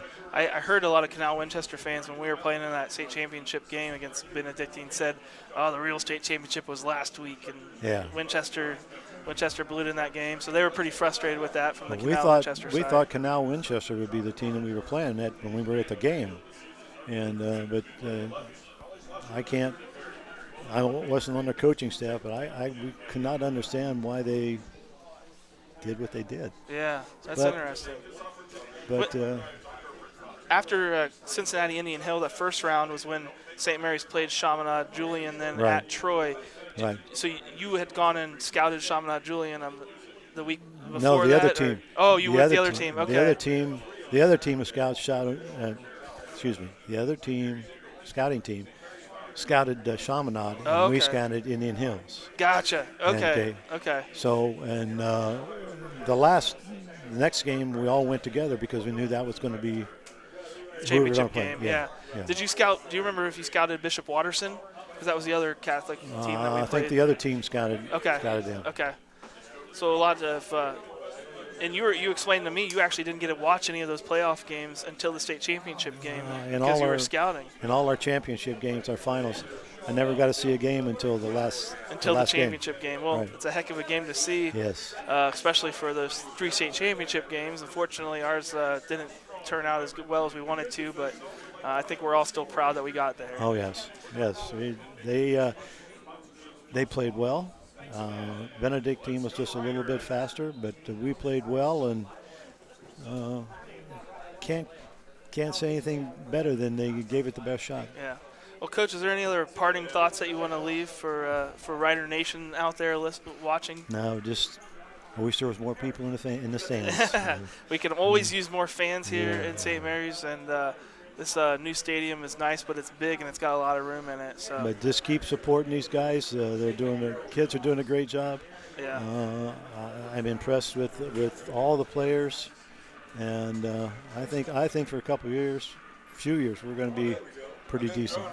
I think so too. So I want to thank again my Coach Tom Yingling for joining me today. Well, thank you for having me. We're going to take a quick commercial. When we come back, we're going to look at some of the stats from the first half. St. Mary's leads Chaminade Julian 14-7 here at the Hewer Renovating Halftime Show, Grand Lake Health System Field, St. Mary's, Ohio. We'll see you after this. St. Mary's Legion Post 323, veterans working for veterans and the future of our country. The St. Mary's Legion Post 323 supports veterans programs such as Gifts for Yanks, Support the Troops, Comfort Warriors, Blood Donor, POW MIA programs, as well as children and youth programs. The St. Mary's Legion Post 323 also donates thousands of dollars each year to local summer programs such as Boys State, Girls State, Scholarships in Education, Boy Scouts, Oratorical, and Shooting Sports. St. Mary's Legion Post 323, remembering the past, living the present, and working for the future. Well, welcome back to Grand Lake Health System Field. This is the Hewer Renovating halftime show. We're going to look a little bit at the statistics for St. Mary's. My statistics right to here just dropped off the screen for a second, so I apologize. Score, of course, is St. Mary's Roughriders 14, Chaminade Julian Eagles 7. And looking at the stats a little bit, St. Mary's had 12 first downs to CJ's 5. St. Mary's had a total of 180 yards. Chaminade Julian 70. St. Mary's didn't attempt to pass that first half. Chaminade Julian was 8 for 13 and 1 touchdown. Passing total yards, CJ was 77. St. Mary's was 0. Rushing, St. Mary's had 35 attempts in that first half for 180 yards. Chaminade Julian had 4 rushing attempts for -7 yards. St. Mary's had 3 penalties for 15 yards, 4 penalties for Chaminade Julian for 30 yards. Third down conversions, St. Mary's was 6 for 7. Chaminade Julian was 2 for 4. St. Mary's had 1 punt for 43 yards. Chaminade Julian had 2 punts for 84 yards.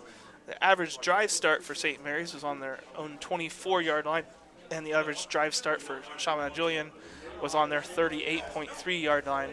I think potentially the biggest stat of all, though, is the time of possession. St. Mary's had 18 minutes and 26 seconds to Chaminade Julian's 5 minutes and 34 seconds. The teams are back onto the field. They're warming up. Band is off the field. As you can see on your screen, they're doing their halftime warm-up with the student section. We're going to take another quick break. When we come back, we're going to look at some of the individual stats.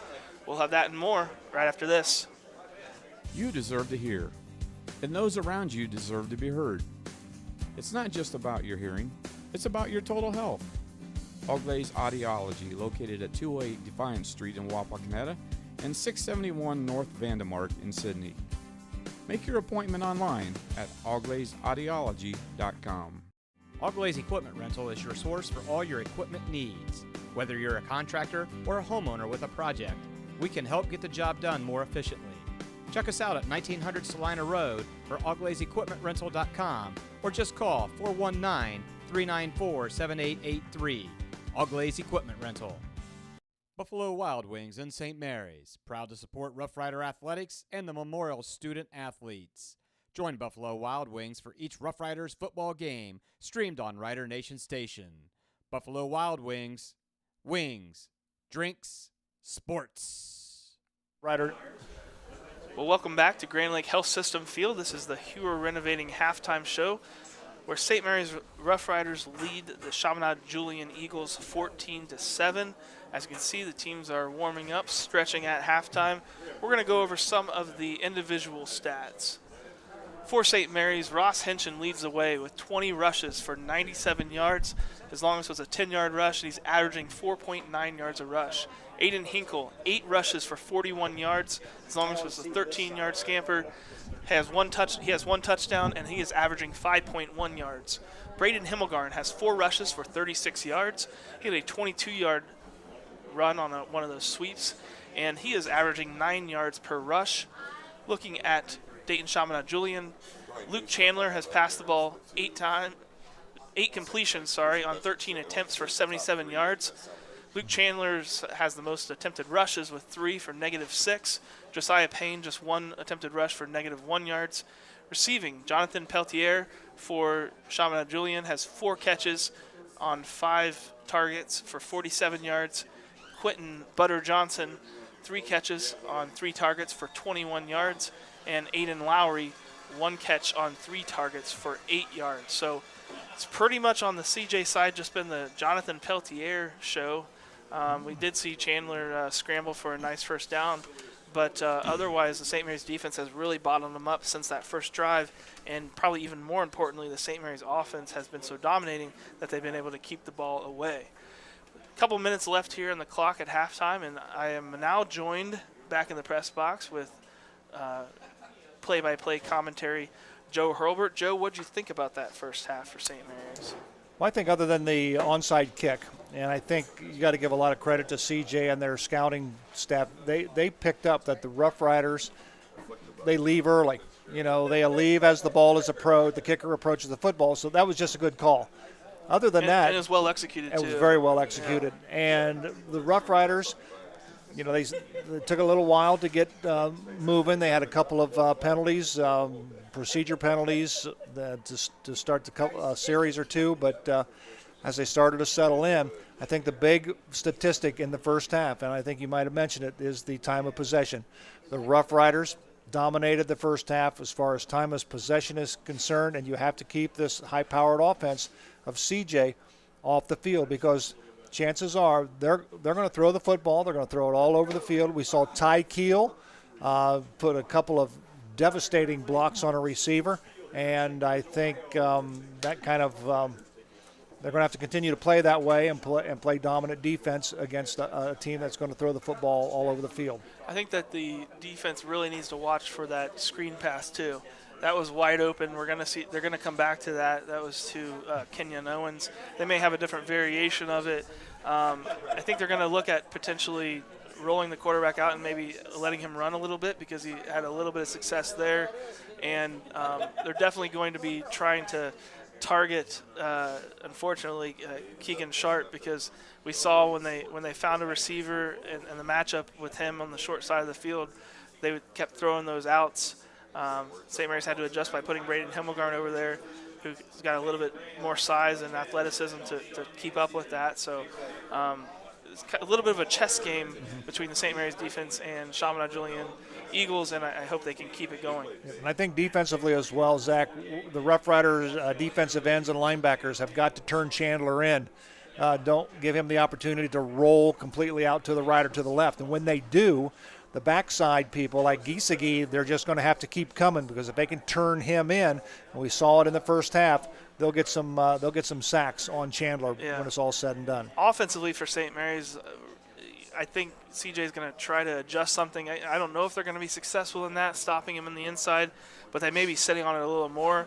So you're going to have to see St. Mary's tackles and tight ends execute their seal blocks on the outside when St. Mary's wants to run a sweep or a toss sweep to the outside. So definitely, though, if St. Mary's can dominate their offense like they did in that first half, I'm feeling pretty good about St. Mary's chances to hold on to this lead. This Rough Rider kickoff is being brought to you by Laura Yelton State Farm Insurance. Be a legend, insure your life. Laura Yelton State Farm Insurance, and Bowers' kick goes into the end zone, so it'll be a touchback.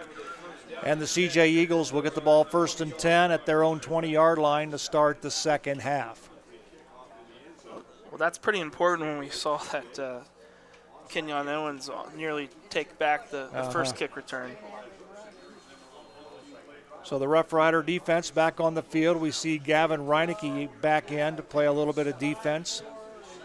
So he'll line up at one of the defensive back positions. And if the Rough Riders go man-to-man, that's what they're going to be doing. There's a short little pass out to Owens, and right there, and he breaks a tackle. But nonetheless, it'll be a good pickup, but I think Keegan Sharp had him for a loss, but he was able to break that initial tackle. Yeah, right there he has him. Keegan Sharp lays a nice hit on him, but just doesn't wrap up well. He lets his grip loose. So we'll give him a gain of about 6 on the play. We'll call it 2nd down and 4 for CJ. They'll send 3 receivers to the right. They'll have 1 at the top of your screen. 2nd down and 4 for the Eagles. Chandler, the quarterback. Looked like false start on. They didn't call on it though. And I believe it's Josiah Payne, the running back. He'll gain little to nothing on the play, so it'll bring up 3rd down and 4 for the Eagles. Actually, I think it was number 25, Amari Lattimore. New running back in there. Lattimore, thanks, Zach. 5'8", 162-pound sophomore.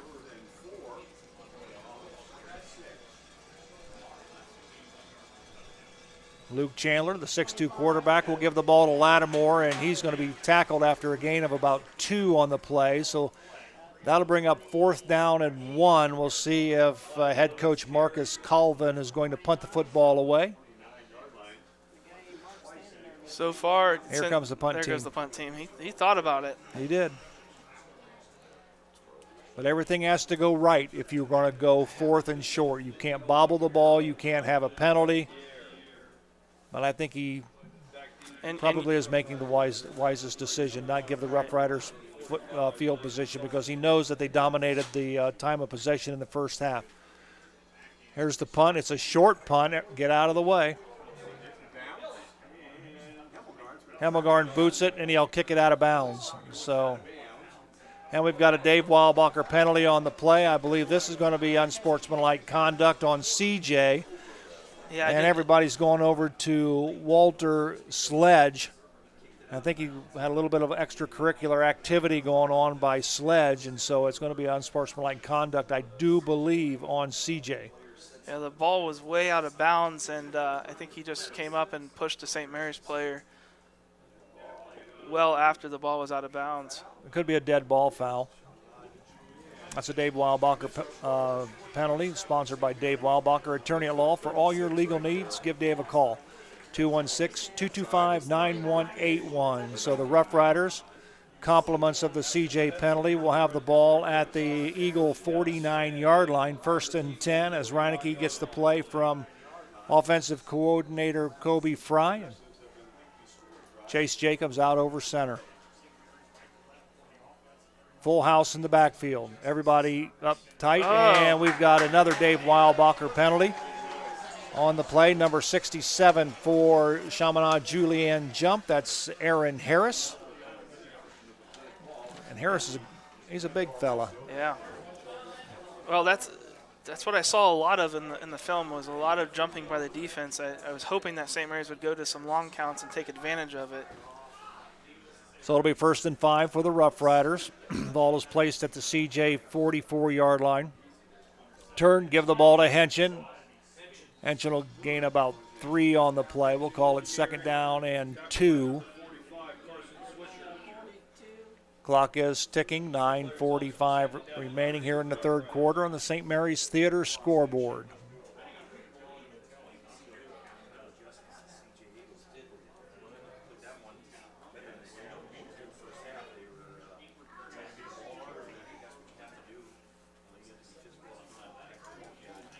Kobe Fry taking this time, sending the play, and taking every bit of that play clock up. 7 seconds on the play clock. Ross Henschen on the carry.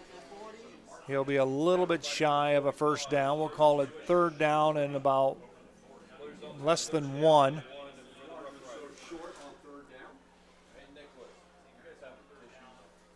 Chaminade Julian doing a better job filling those holes. The offensive line still blocking very well at the line of scrimmage, but their linebackers there, they've doing a better job of filling that. So it'll be 3rd and a short 1 for the Rough Riders. Full house in the backfield. Reineke on the quarterback sneak. We'll give him a gain of about 4 yards on the sneak. Wow.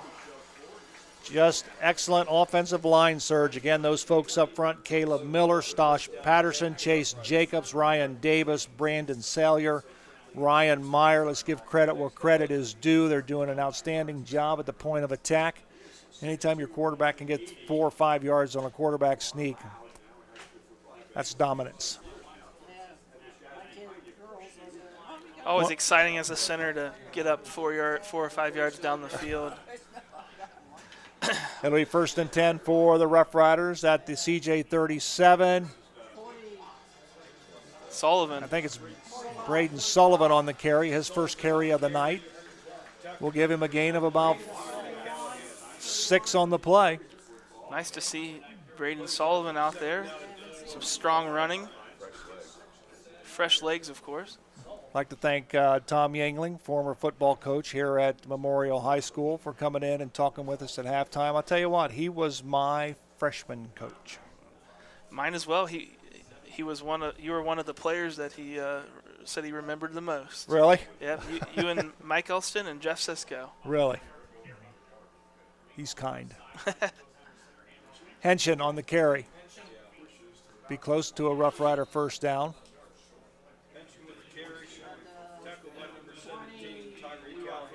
You know what? I tell you, Zach, when I look down at the CJ defensive line, okay, they're not as big as their offensive front. No, they go with a little bit more quickness. They go about 245, 250 across the front, maybe, where their offensive line goes about 285 to 300 across the front. I think a lot of that is modern football, and especially in the GCL that they play in. It's a lot of spread offense and a lot of passing, so they want more of their faster guys in there. Reinecke, gee whiz, that's a Fowler TV first down as he gets about 5 on the play. So they'll move the chains again. Riders continue to dominate the line of scrimmage. They continue to dominate the clock here in the third quarter. 14-7 on the St. Mary's Theater scoreboard. Glad to have those fine folks along as they sponsor our scoreboard for the first time this year, the St. Mary's Theater. You can see on your screen, donate to the St. Mary's Theater. Aiden Hinkle, he'll go off the right side. We'll give him a gain of about 4 on the play. He's close to the 20-yard line. I believe they'll mark it at the 21. That'll bring 2nd down and 7 after a gain of 3. Clock continues to run. 6:12 on the St. Mary's Theater scoreboard.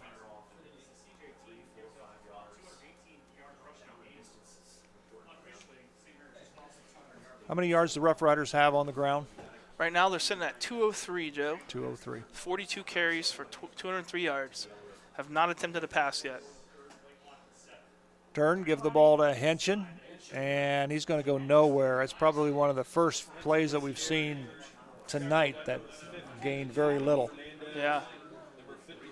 Yeah, I think it's the first no gain tonight, I believe. So it'll be 3rd down and 6 for the Roughriders. We'll see what the Roughriders do. They're bringing Hemmelgarn in. Schaefer will come to the sideline. Possible sweep by Hemmelgarn, get him to the outside. I think so. I think also a possible pass, though.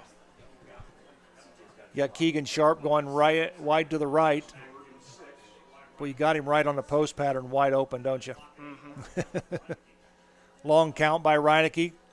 Sweep by Hemmelgarn. He's going to be shut down, and it'll bring up 4th down for the Roughriders. And here comes Bowers. Yeah, Walter Sledge, Sr., does a nice job of getting off the block there and pulling Hemmelgarn down. Hemmelgarn probably should have cut that one up a little bit sooner, but can't fault his vision. He's done very well tonight on some of those sweeps. Ball will be placed at, we're going to call it the 30-yard line. So this is a 40-yard attempt by Bowers. Out of the hold of Reinecke. The snap is down. The kick is up, and the kick is good. Wow. A 40-yard field goal by Brandon Bowers gives the Roughriders another 3 points at 17-7 on the St. Mary's Theater scoreboard with 4:28 remaining. We'll come back with the Roughrider kickoff right after this. In life, as in football, there's nothing like a good coach to help you achieve your goals. Someone you can turn to for guidance, someone with a game plan to help you build up the financial strength you will need for retirement, family security, and life. With Prudential Advisors, that's what you'll get, someone who can help you build that financial strategy. To get started, contact Kelsey Burke, financial planner, and Denny Louth, financial advisor, at 419-394-8879 today. 41 right now. 41. We'll double check it. All righty, there's still some scuttle going on here. There's discussion as to whether or not that was 40 or 41, but right as of now, it was a 41-yard field goal. And, folks, that is a new record. New St. Mary's School record, 41-yard field goal from Bowers. There were a handful of guys that were tied at 40 yards, and I think he just outdid it by 1 yard. Joe, I think that was good from 50. Oh, absolutely. This Rough Rider kickoff brought to you by Lori Yelton State Farm Insurance. Be a legend, insure your life. This is Kenyon Owens, and good coverage by the Rough Rider Special Teams unit as they get him out of bounds at about the 19-yard line. So good job by the Rough Rider defense. We talk with Coach Fry each and every week. That's one of their goals as far as the special teams is concerned, is to keep their kickoff return inside the 20-yard line, and they're going to place it at the 18-yard line. Yeah, they did a much better job that time of covering their lanes and keeping them out. So the Rough Riders lead by 10 thanks to the 41-yard field goal by Bowers. Chandler is going to keep it right up the middle. A little bit of an option. Yep. And he'll gain about 8 yards on the play.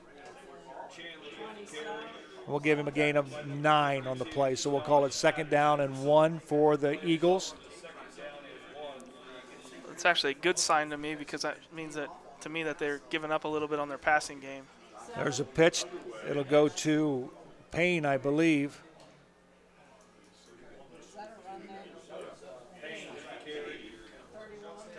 It'll be a 1st down for the Eagles of Dayton Chaminade Julienne. Josiah Payne, 5'8", 188-pound junior. He was their leading ball carrier on the season, carried the ball 73 times, 517 yards, just 2 touchdowns. So we got 3 receivers to the top of your screen, 1 to the bottom, and Chandler's going to pull it down, and he has stopped. Nice play by Ty Keel. Ty Keel's got a lot of energy, doesn't he? He does. As Coach Bo would say, he plays with a motor. Yeah. Just enough to trip him up. So we'll give him a gain of about 3 on the play. We'll call it 2nd down and 7.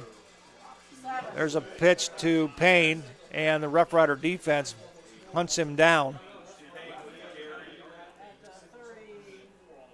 Nice tackle by the Rough Rider defense. See Kevin Perry right there on the tackle, also getting off. We don't see who was on the bottom, but good job by the defense there. 3rd down, and we'll call it 3.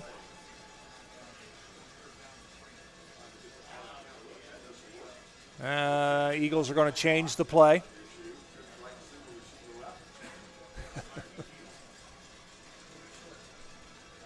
Eight seconds on the play clock.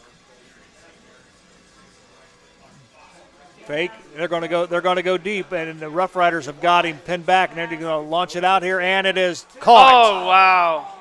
It was tipped, and then it was caught by Kenyon Owens. The Rough Riders flushed Chandler out of the pocket. Good job by the Rough Rider offensive line. That's just Staj Patterson had a shot at him. He gets around Patterson, and then he throws on the run, and it's tipped by Keegan Sharp and right into the hands of Owens. So 1st and 10. Here comes Chandler, and he is brought down by Ty Keel. Well, I'll tell you what, he's having himself a game. He is, absolutely. Ty Keel is turning it on tonight. That counts as a sack, Joe. Yes, it does. Behind the line of scrimmage. Yep, we'll give him a loss of 1 on the play. We'll call it 2nd down and 11. The clock continues to tick. We'll give you the answer to our Rough Rider trivia question after this play. And then Zach will put it into the character generator, if you will, and we'll pick out a winner. Payne, he'll have enough for a 1st down, so it'll be CJ's ball, 1st and 10.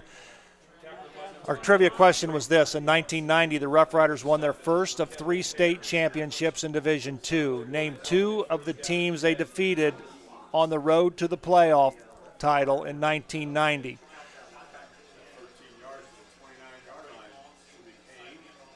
They played 4 teams that year to get to the championship. They defeated Cincinnati Northwestern 40-0. They defeated Dayton Dunbar 35-0. Fostoria 21-8.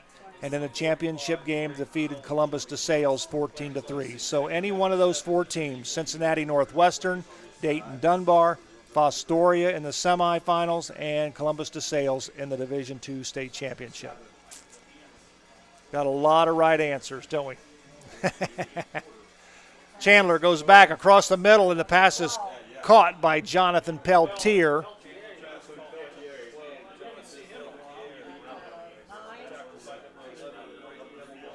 So it'll be 1st and 10 for the Eagles. The ball is placed at the Rough Rider 9-yard line. Clock is stopped with 50 seconds remaining.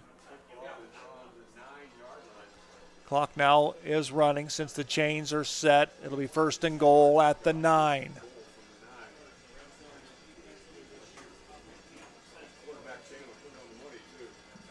Chandler in the shotgun. Fake. They're going to go to the corner, and it is picked off. Picked off in the end zone. That's an interception. Keegan Sharp picks it off in the end zone. Keegan Sharp. Let's just replay, Joe. Keegan Sharp puts himself between the wide receiver and the ball, goes up, tips it to himself, grabs it, both feet in. That's good in the NFL, Joe. Absolutely. What an interception by Keegan Sharp, and turns the Eagles away. Down in the truck, of course, we have wrestling coach Dave Walbacher, who says that's wrestling athletics. Absolutely. I agree with him. Good balance shown there. So the Roughriders now will have the ball 1st and 10 after they turned the Eagles away. And they were moving the football. Absolutely. That is the best drive of the day for Chaminade. 25 seconds remaining, 1st and 10. Roughriders full house in the backfield. There goes Ross Henson off left side, and he'll be close to a first down. We'll give him a gain of about 7 on the play. 7 on the play. We'll call it 2nd down and 2, and that was probably the last play of the 3rd quarter. So with the score on the St. Mary's Theater scoreboard, the St. Mary's Roughriders 7, the Dayton Chaminade Julienne Eagles, the Roughriders 17, the Eagles 7. We'll be back with the final 12 minutes right after this.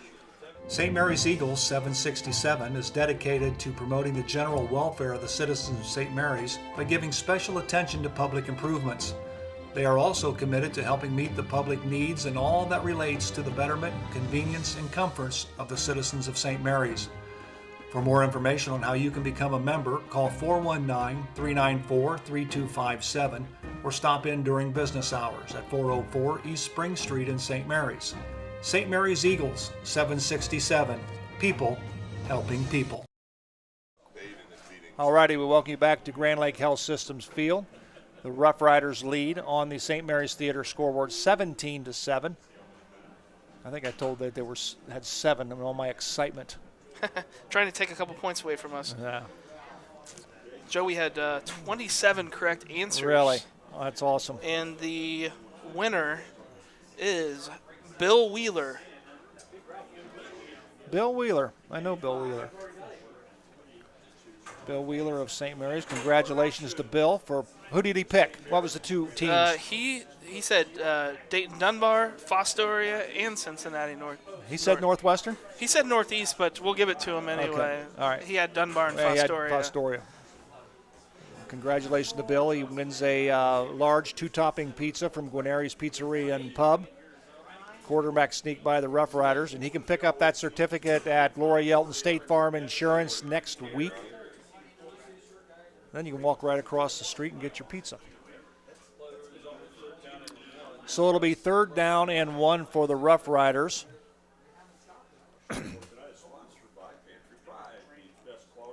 I think the score that I saw, I think Wampakoneta is beating Bellbrook. I'll try to get those pulled up here, Joe. And 21-14. And we will play the winner of Shawnee and Hamilton-Baden. Last I saw, Hamilton-Baden was up 10-0 over Shawnee. That's a Fowler TV first down, I believe, by Ross Henson. It'll be 1st and 10. For all your TV and entertainment needs, stop in and see Fowler TV in St. Mary's. Again, we'd like to thank all of our sponsors who have been with us all season long, from the opening kickoff of the 2021 season until now, and hopefully we'll go another week. We want to thank all of our sponsors, because without you folks, we wouldn't be here. And if you are inclined to donate to Rider Nation Station, do so. And that also helps offset the cost of us doing these games on the road and paying fees that is required for us to do these games along the tournament trail.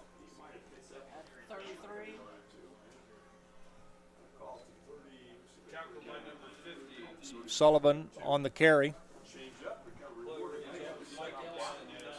Give him a gain of about 1 on the play. We'll call it 2nd down and 9. Clock continues to roll. Yeah, Joe, just looking at the scores, Wapakoneta is up 21-14 over the Bellbrook Golden Eagles in the 3rd quarter. Shawnee is losing 10-0 at halftime to the Dayton Rams. Van Wert is beating the Wauseon Indians 28-13. We got a Dave Weilbacher penalty on the play. Dave Weilbacher, attorney at law, sponsors all of our laundry on the field. For all your legal needs, see Dave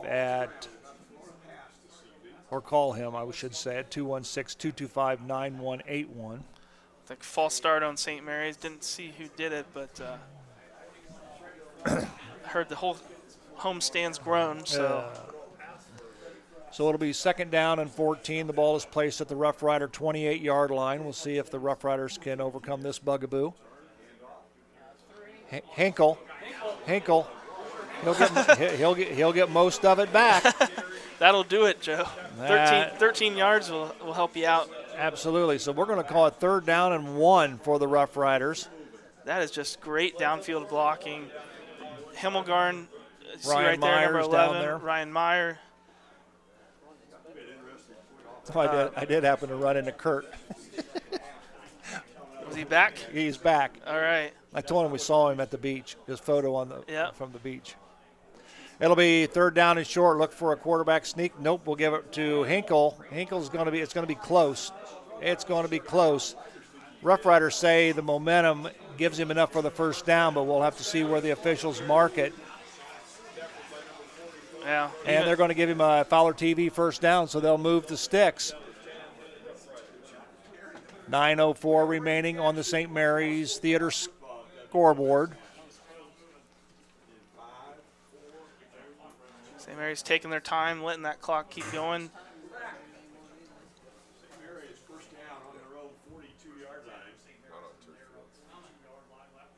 Long count by Reinecke. Give the ball to Henshin.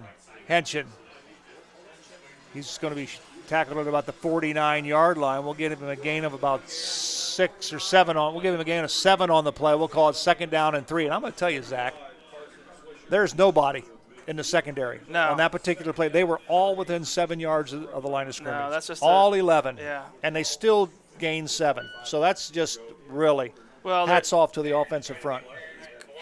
Chaminade tried to adjust to all of our running early on by adding an extra lineman. So they've got 5 down linemen now, and they're putting all of their men in the box. Everybody's in the box. And, nice run by Henshin. That'll be a Fowler TV 1st down. I'll tell you what, if the Riders decide to fake one and pop one and have the tight end kind of roll out, a little tight end pop, he can walk into the end zone. I just don't see them taking the risk when they're averaging 4.5, 5.3, 2.5 yards a carry here. 1st and 10. That was another Fowler TV 1st down for the Rough Riders. 1st and 10. Ball is placed at the CJ 46-yard line. Hinkle drives forward, busts a tackle, and it'll be another Fowler TV 1st down as he gets 11 on the carry. And I think right now, do you think CJ defense starting to wear down a bit? Yeah, they're definitely heads are hanging down a little bit. They're looking at each other, talking, what are we doing, where we need to be. They're not they're still playing pretty hard though, Joe. They are. They're not giving up by any means. Number 74 is in there. He anchors the front. That's Ethan Teague, number 74, 6'4", 312-pound junior. Yeah, and they run away from him.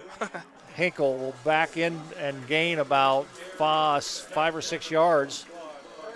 And we'll give him a gain of 5. We'll call it 2nd down for the Rough Riders. Ball is placed at the CJ 31-yard line. The other thing, Joe, we saw in that sweep going back a couple plays, that was a long count, so it was on 1. So what they were able to do, I don't know if they did it for sure, but what they're able to do is they're able to change the play. They can call 2 plays. They can call an inside run and an outside run. So as you pointed out, they come to the line, they see that CJ is not putting any defenders out to the left or to the right. They call that sweep to that direction. Hinkle. We'll give him a gain of 6. It'll be a Rough Rider or a Fowler TV 1st down. So they'll move the sticks again. Right now the clock stands at 6:26 remaining, and it is now the ally of the Roughriders. Roughriders are moving the football, and the clock is moving.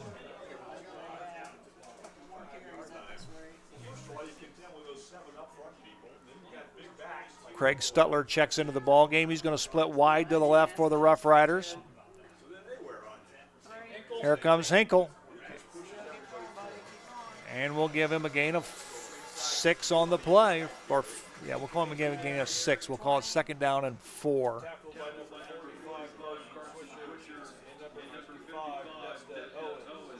Way at the bottom is Jay Schaefer.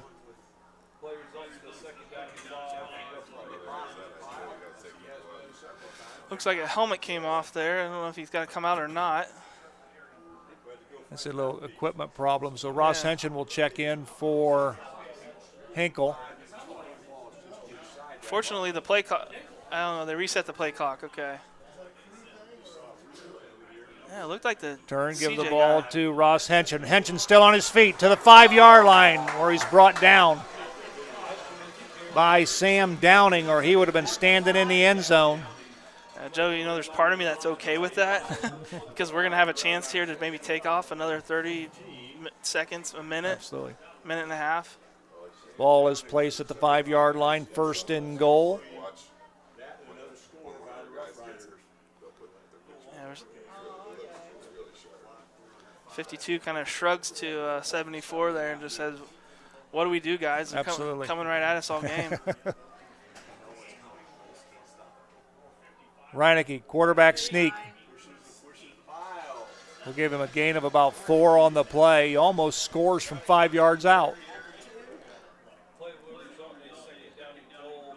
Boy, Ryan Myers showing a little emotion on the field. Love it. Offensive line completely showing a lot of emotion today. We've seen them come out a little flat in some games. It just seemed like they weren't ready. They weren't discombobulated. Not in a while, Right. Last 7 games they've been on, but nice to see that they came out even maybe a half a gear more tonight. 2nd and goal from the 2. Reinecke under center, quarterback sneak. He's pushing forward. He's got to be in the end zone. Touchdown, Roughriders! So Gavin Reinecke scores his 2nd touchdown of the ball game. Good job again up front. And he's in convincingly. So at 4:08, the Roughriders lead 23-7 with a point after touchdown by Brandon Bowers to come out of the hold of Gavin Reinecke. Chase Jacobs will snap the football. Snap is back, the hold is down, the kick is up, and the kick is good. So with 4:08 remaining on the St. Mary's Theater scoreboard, it's the St. Mary's Roughriders 24, the Chaminade Julienne Eagles 7, back with the Roughrider kickoff right after this. Here at TLC, we expanded our business, so we wanted the security of knowing exactly where all the kids are and what's going on in each of the rooms. We chose Fowler's because we've done all our televisions with them, and they mentioned they have security systems. So we just wanted to go out and look at it, and they were very upfront, and they do excellent work from start to finish. And so we chose Fowler's TV.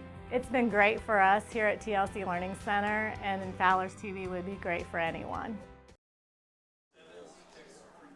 Back at Grand Lake Health Systems Field, Joe Hurlbert alongside Zach Farrell, Rider Nation Station. Thanks for joining us wherever you may be watching.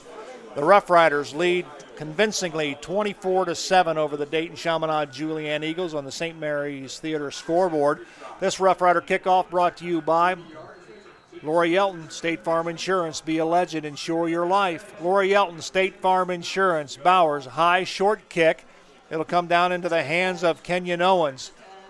He's going to run to the right. He's to the 25, and he'll run right out of bounds at about the 24-yard line. I think he's tired of getting hit.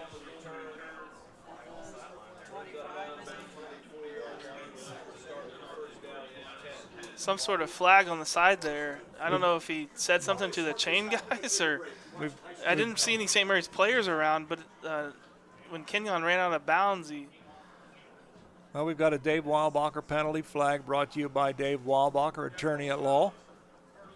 See Dave for all your legal needs. And mercy, that's a big one. Wow. Is that a personal foul? Yeah, personal foul.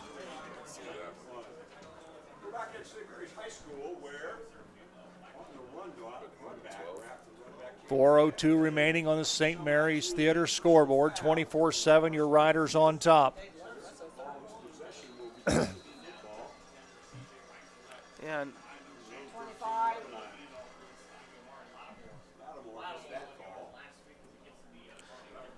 Being told that what happened was number 4, as he was out of bounds, threw the ball and hit the St. Mary's player in the helmet with it.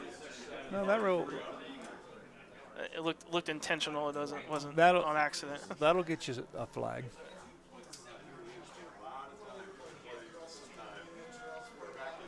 It'll be second down, and we'll call it 3 for CJ. Quick pass. There's the hook and ladder. And Brandon, we got a flag. Now, what's this going to be? I think they're going to try to. I think they're going to call horse collar, but I hope they correct it, because the one official said, I saw him go up to him and say, no, he had his shoulder. Yep. Oh, maybe face mask. It could be a face mask. There was some contact with the face mask at first, but it could be a face mask, not a horse collar, face mask. Yep. Yep, you got him on. So it'll be added on to the end of the run. So a nice hook and ladder by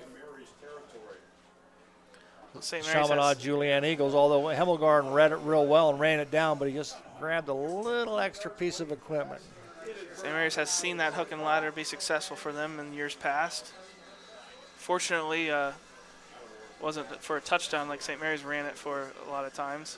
Chandler will go back to pass. He's being flushed out of the pocket, and Perry's got him. Good job by Kevin Perry.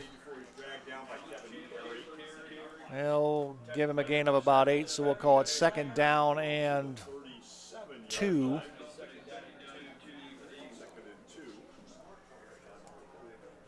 We'll be under 3 minutes. Latimer on the carry. And he'll get a first down for Chaminade Julienne. That'll stop the clock until they move the chains. 2:54 remaining on the St. Mary's Theater scoreboard.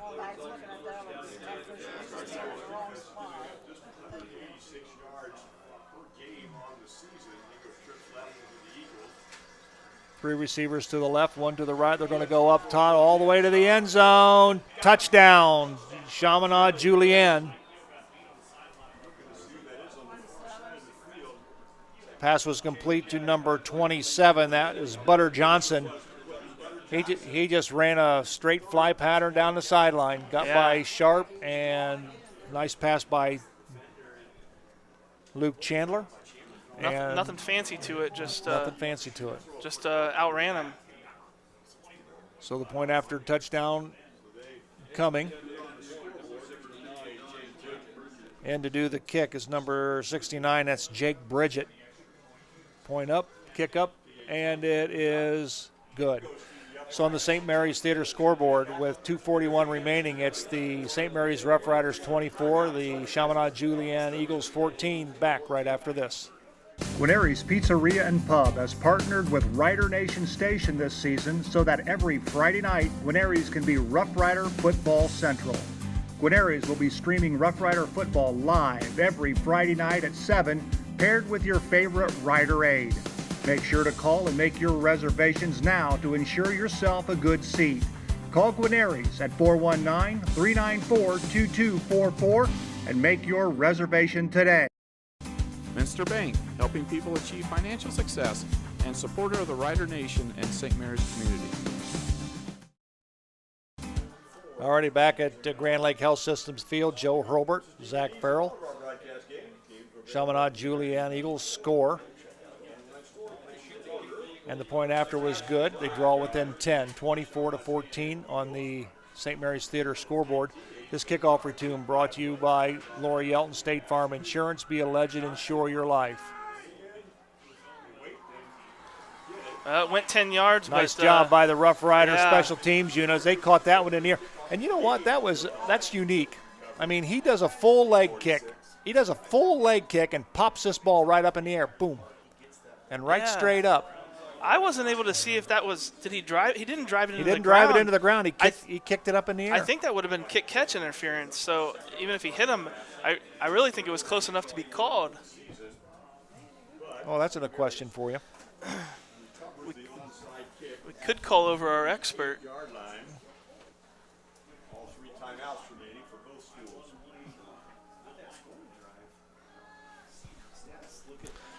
It'll be the Rough Rider football, 1st and 10 at their own 48-yard line. Ross Henson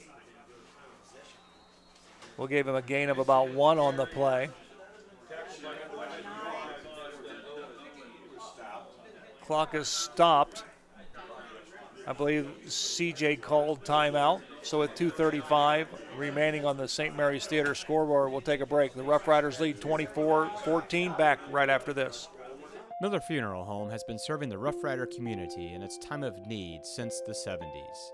Our business is a family affair, dedicated to serving families with integrity, dignity, and compassion. Miller Funeral Home, proud to be a supporter of the Rough Rider community.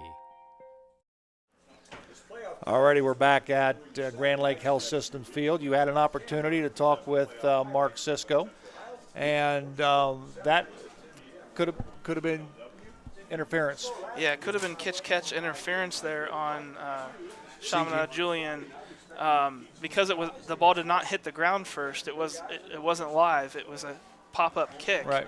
And so the receiver has to be allowed to catch the ball, right, just like you would on a punt or anything like that. I think he said, though, we'll have to check with him in the game this week, that since he caught it, they can't call it, I don't think. If he would have dropped it, though, they could have called it then at that point. Nice run by Ross Henson.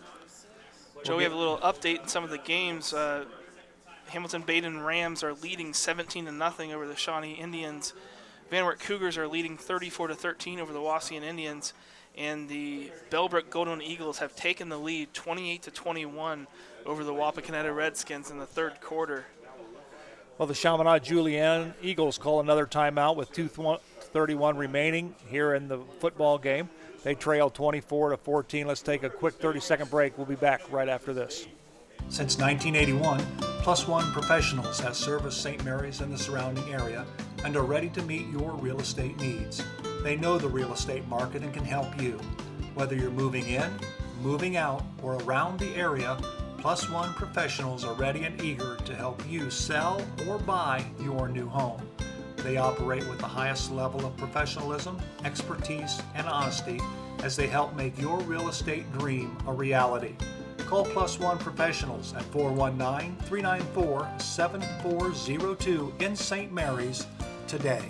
First down. 2:31 remaining in the football contest on the St. Mary's Theater scoreboard. Oh my gosh, there's nobody out here on sharp. Give the ball to Hinkle. Hinkle is going to be short of a first down. We'll only give him a gain of about 2 on the play, so we'll see what the Rough Riders elect to do.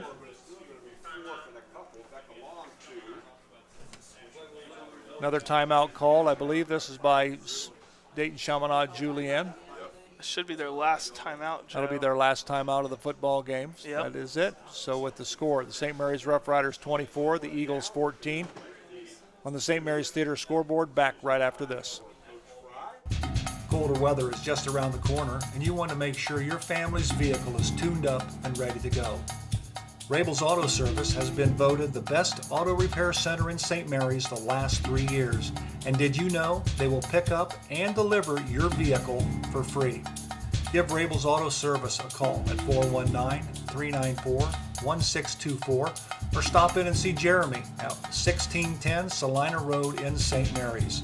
Rabel's Auto Service in St. Mary's. Give them a call today. Brandon Bowers back to punt for the Rough Riders. Nice snap. Punt is up. Almost blocked. It's going to land on about the 14-yard line. Ryan Myers gets into it with number 60. That was very nearly blocked, Joe. Look at that replay. Wow. You see down there at the bottom of your screen, Ryan Myers throws number 60 Jaden Mitchell down. Then he gets back up and gets in his face. So, I think nonetheless. I think it was still close enough to the end of the play. It wasn't too late. So it'll be 1st and 10 for the CJ Eagles. The ball will be placed at their own 14-yard line. So right now it's up to the Rough Rider defense to stop this offense, who can score pretty much any time with their big play offense. Yeah, need a defensive line to get some pressure. Chandler goes back, and the pass across the middle is complete. And Owens is going to run out of bounds, and that'll stop the clock and give them a first down. That's a well-executed play there, especially getting out of bounds, stopping the clock. The clock would have stopped anyway for the first down temporarily, but... How many catches Owen have on the night? It's only his 3rd catch, Joe, for 40 yards, but he's been returning as well. Chandler, same play right across the middle to Owens, and he's going to run out of bounds. But we'll see where he marks the football, because I don't know if he's going to get the first down. The official says, yep, let's move the chains. So the clock stopped as they moved the chains.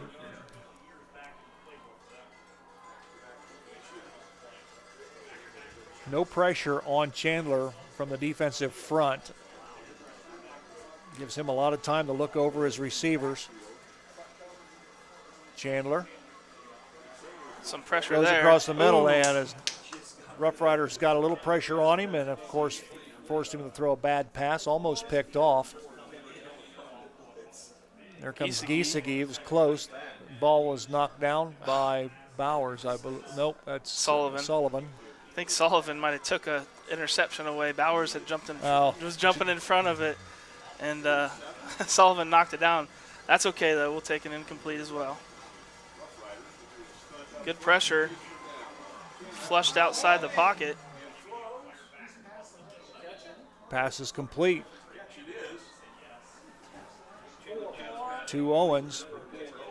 Kenyon Owens makes his 4th catch of the night. They'll move the chains. We're down to 1:53 remaining. Well, it's interesting how many different wide receivers really step up for Chaminade. You know, we saw early on Petier, and then Butter, Johnson, and then Owens. Keep him in. Keep him in bounds. Whoa. That's going to bring a flag.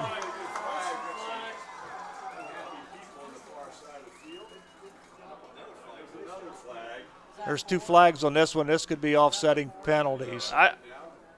Who caught that ball? 4, I think. Yeah, We see the replay. See who caught the football. I think it was number 4. I think it was Owens. 27 caught it. Butler Johnson caught it. Butter Johnson.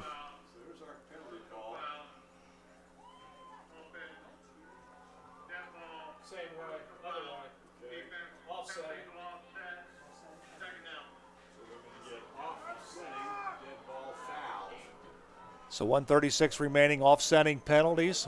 Personal foul on one, dead ball on the other.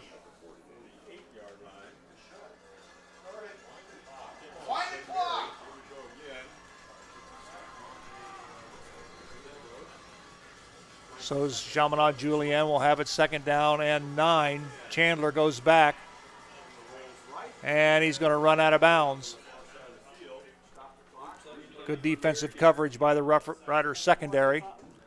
Yeah, looking at that offsetting penalties, I mean, 27 basically, not a punch, but threw a swing at a guy, and then they called offsetting on Gavin Reinecke, just basically coming in and sort of just getting in his face, not really doing anything. Money down! So it'll be 3rd down, and we'll call it 11 for Chaminade Julienne. Here's a hook and ladder, and it's dropped.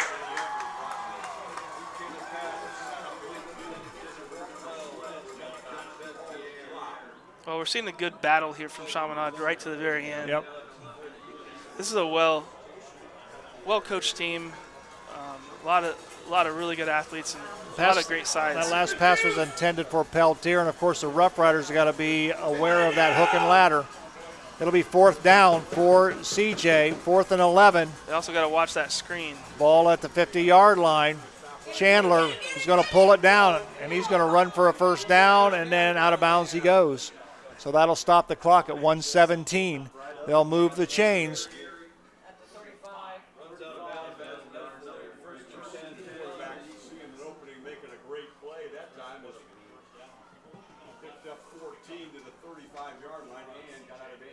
That's tough. The D-line's really, their motors are going. They're trying to find a hole through there, but they got to keep their heads up and see where the quarterback's at too. Keep them inside. Now they're going to go up on the receivers. There's that screen. Pass in the middle, and nice job there by Sullivan. Braden Sullivan. That's gain of about half a yard. That one just took a little bit too long to set up, I think. St. Mary's had plenty of time to sniff it out. Clock is running. CJ is out of timeouts. We're under a minute. Chandler looking deep across the middle, and a pass is dropped by Kenyon Owens with 48 seconds remaining in the game. Again, Chaminade Julienne out of timeouts. The Rough Riders have all three. It's 3rd down and 10. The ball is placed at the Rough Rider 35-yard line. So the Rough Riders on the far side, they're going to match up, and they're going to play man on man. Play man on man at the top of the screen. In a deep zone.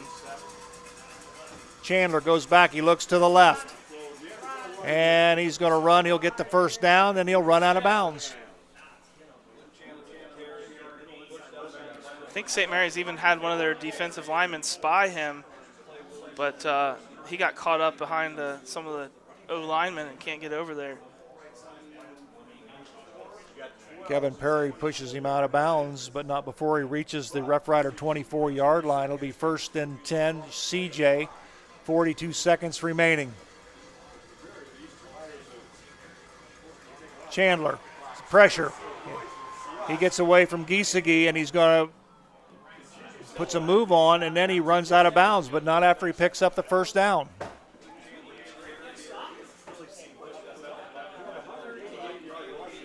Good job by Giesecke getting through, but got to break down and make sure that you keep that quarterback inside. He's an athlete, though. He reminds me a lot of Van Wert's quarterback. He does.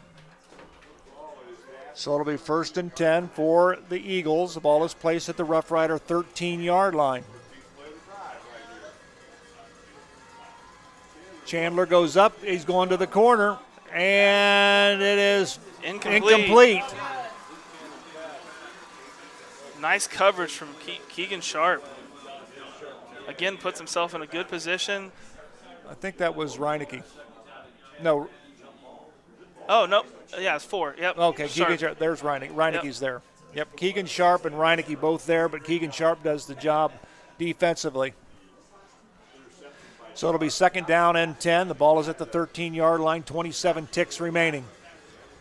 Chandler goes back, goes to the right, and we might get a Dave Weilbacher penalty on the play. Not really necessary either.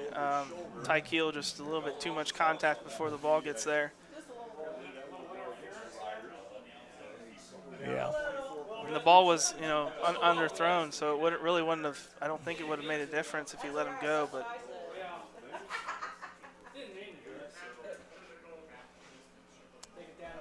so we'll see what happens. See where they're going to place the football. It's going to be 1st and goal for Chaminade Julienne. They'll move the ball to the 7-yard line. So we'll see if they call a rushing play or not. I don't think so, because they don't want to potentially run the clock anymore. Yep. I think they'll probably scramble with Chandler. And he's going to scramble to the right, and he's going to go to the end zone. Oh, and it's a touchdown, CJ. That's number 5 again. Held on to the ball, though. That's Aiden Lowry. It's the 3rd time tonight that Lowry's gotten smashed tonight. Nice job holding on to the ball, though, by him. Good clean hit from Keegan Sharp. So the point after touchdown is coming. Touchdown pulls them within 4 points. Jake Bridgette will do the point after attempt.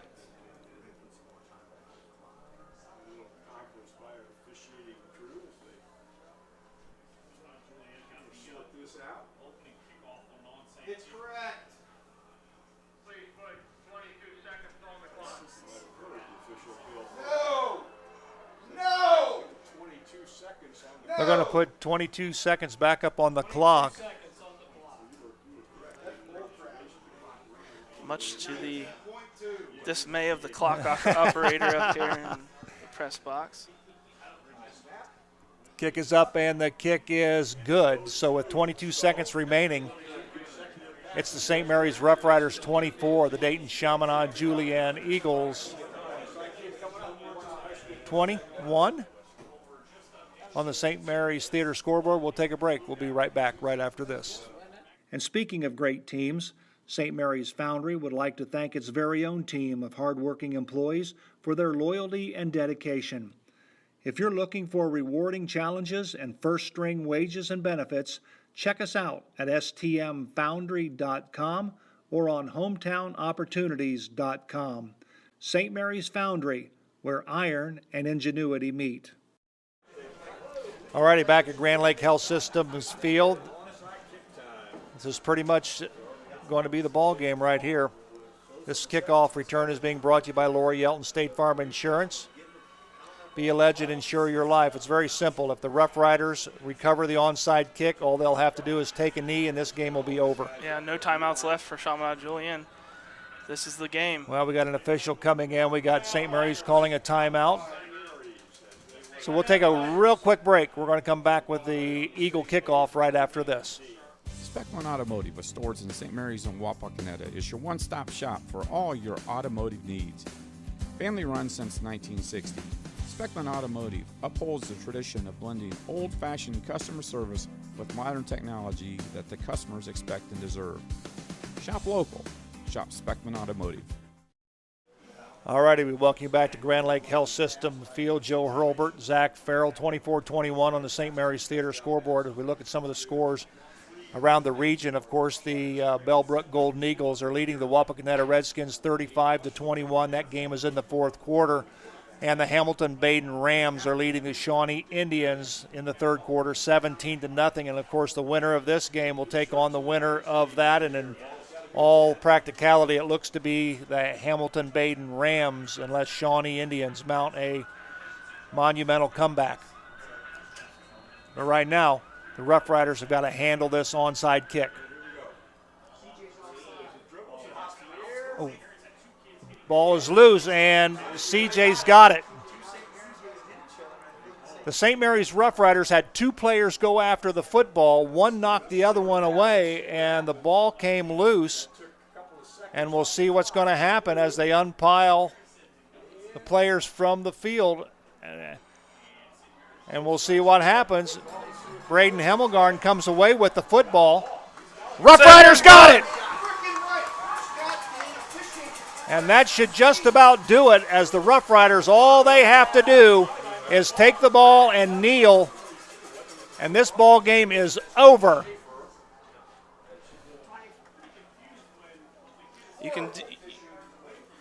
can see on the replay that there's the ball, the football right there. You can just see it a little bit. Laying under a St. Mary's player. Let's see if we can do the replay one more time real quick. And you'll see the two St. Mary's players go after the football, and one knocks the other one out of the way right here. Those two players knock each other out of the way.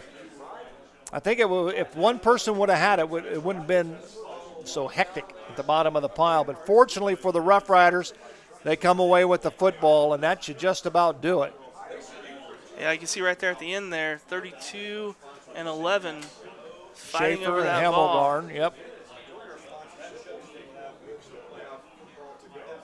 So the St. Mary's Roughriders will advance to the third round, and they will play in the Division III Region 12 semifinals, most likely against the Hamilton Baden Rams, who lead the Shawnee Indians in the third quarter 17-0. And that will be at a site to be determined later. Look at Hemmelgarn standing at his own 20-yard line. And this one's going to be over. So the St. Mary's Roughriders hang on after a valiant effort by the Chaminade-Julienne Eagles. They made it exciting in the fourth quarter.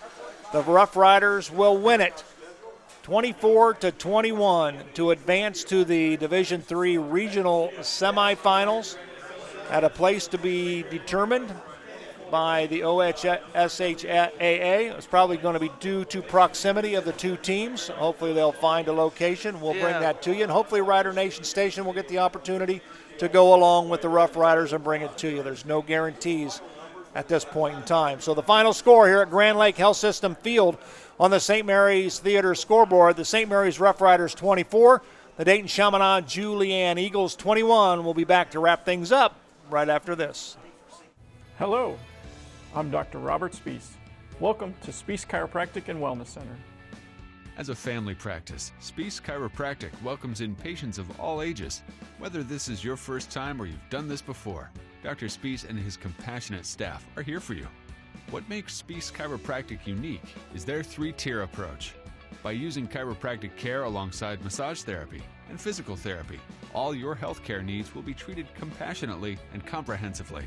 Spees Chiropractic. Make the right choice for your care.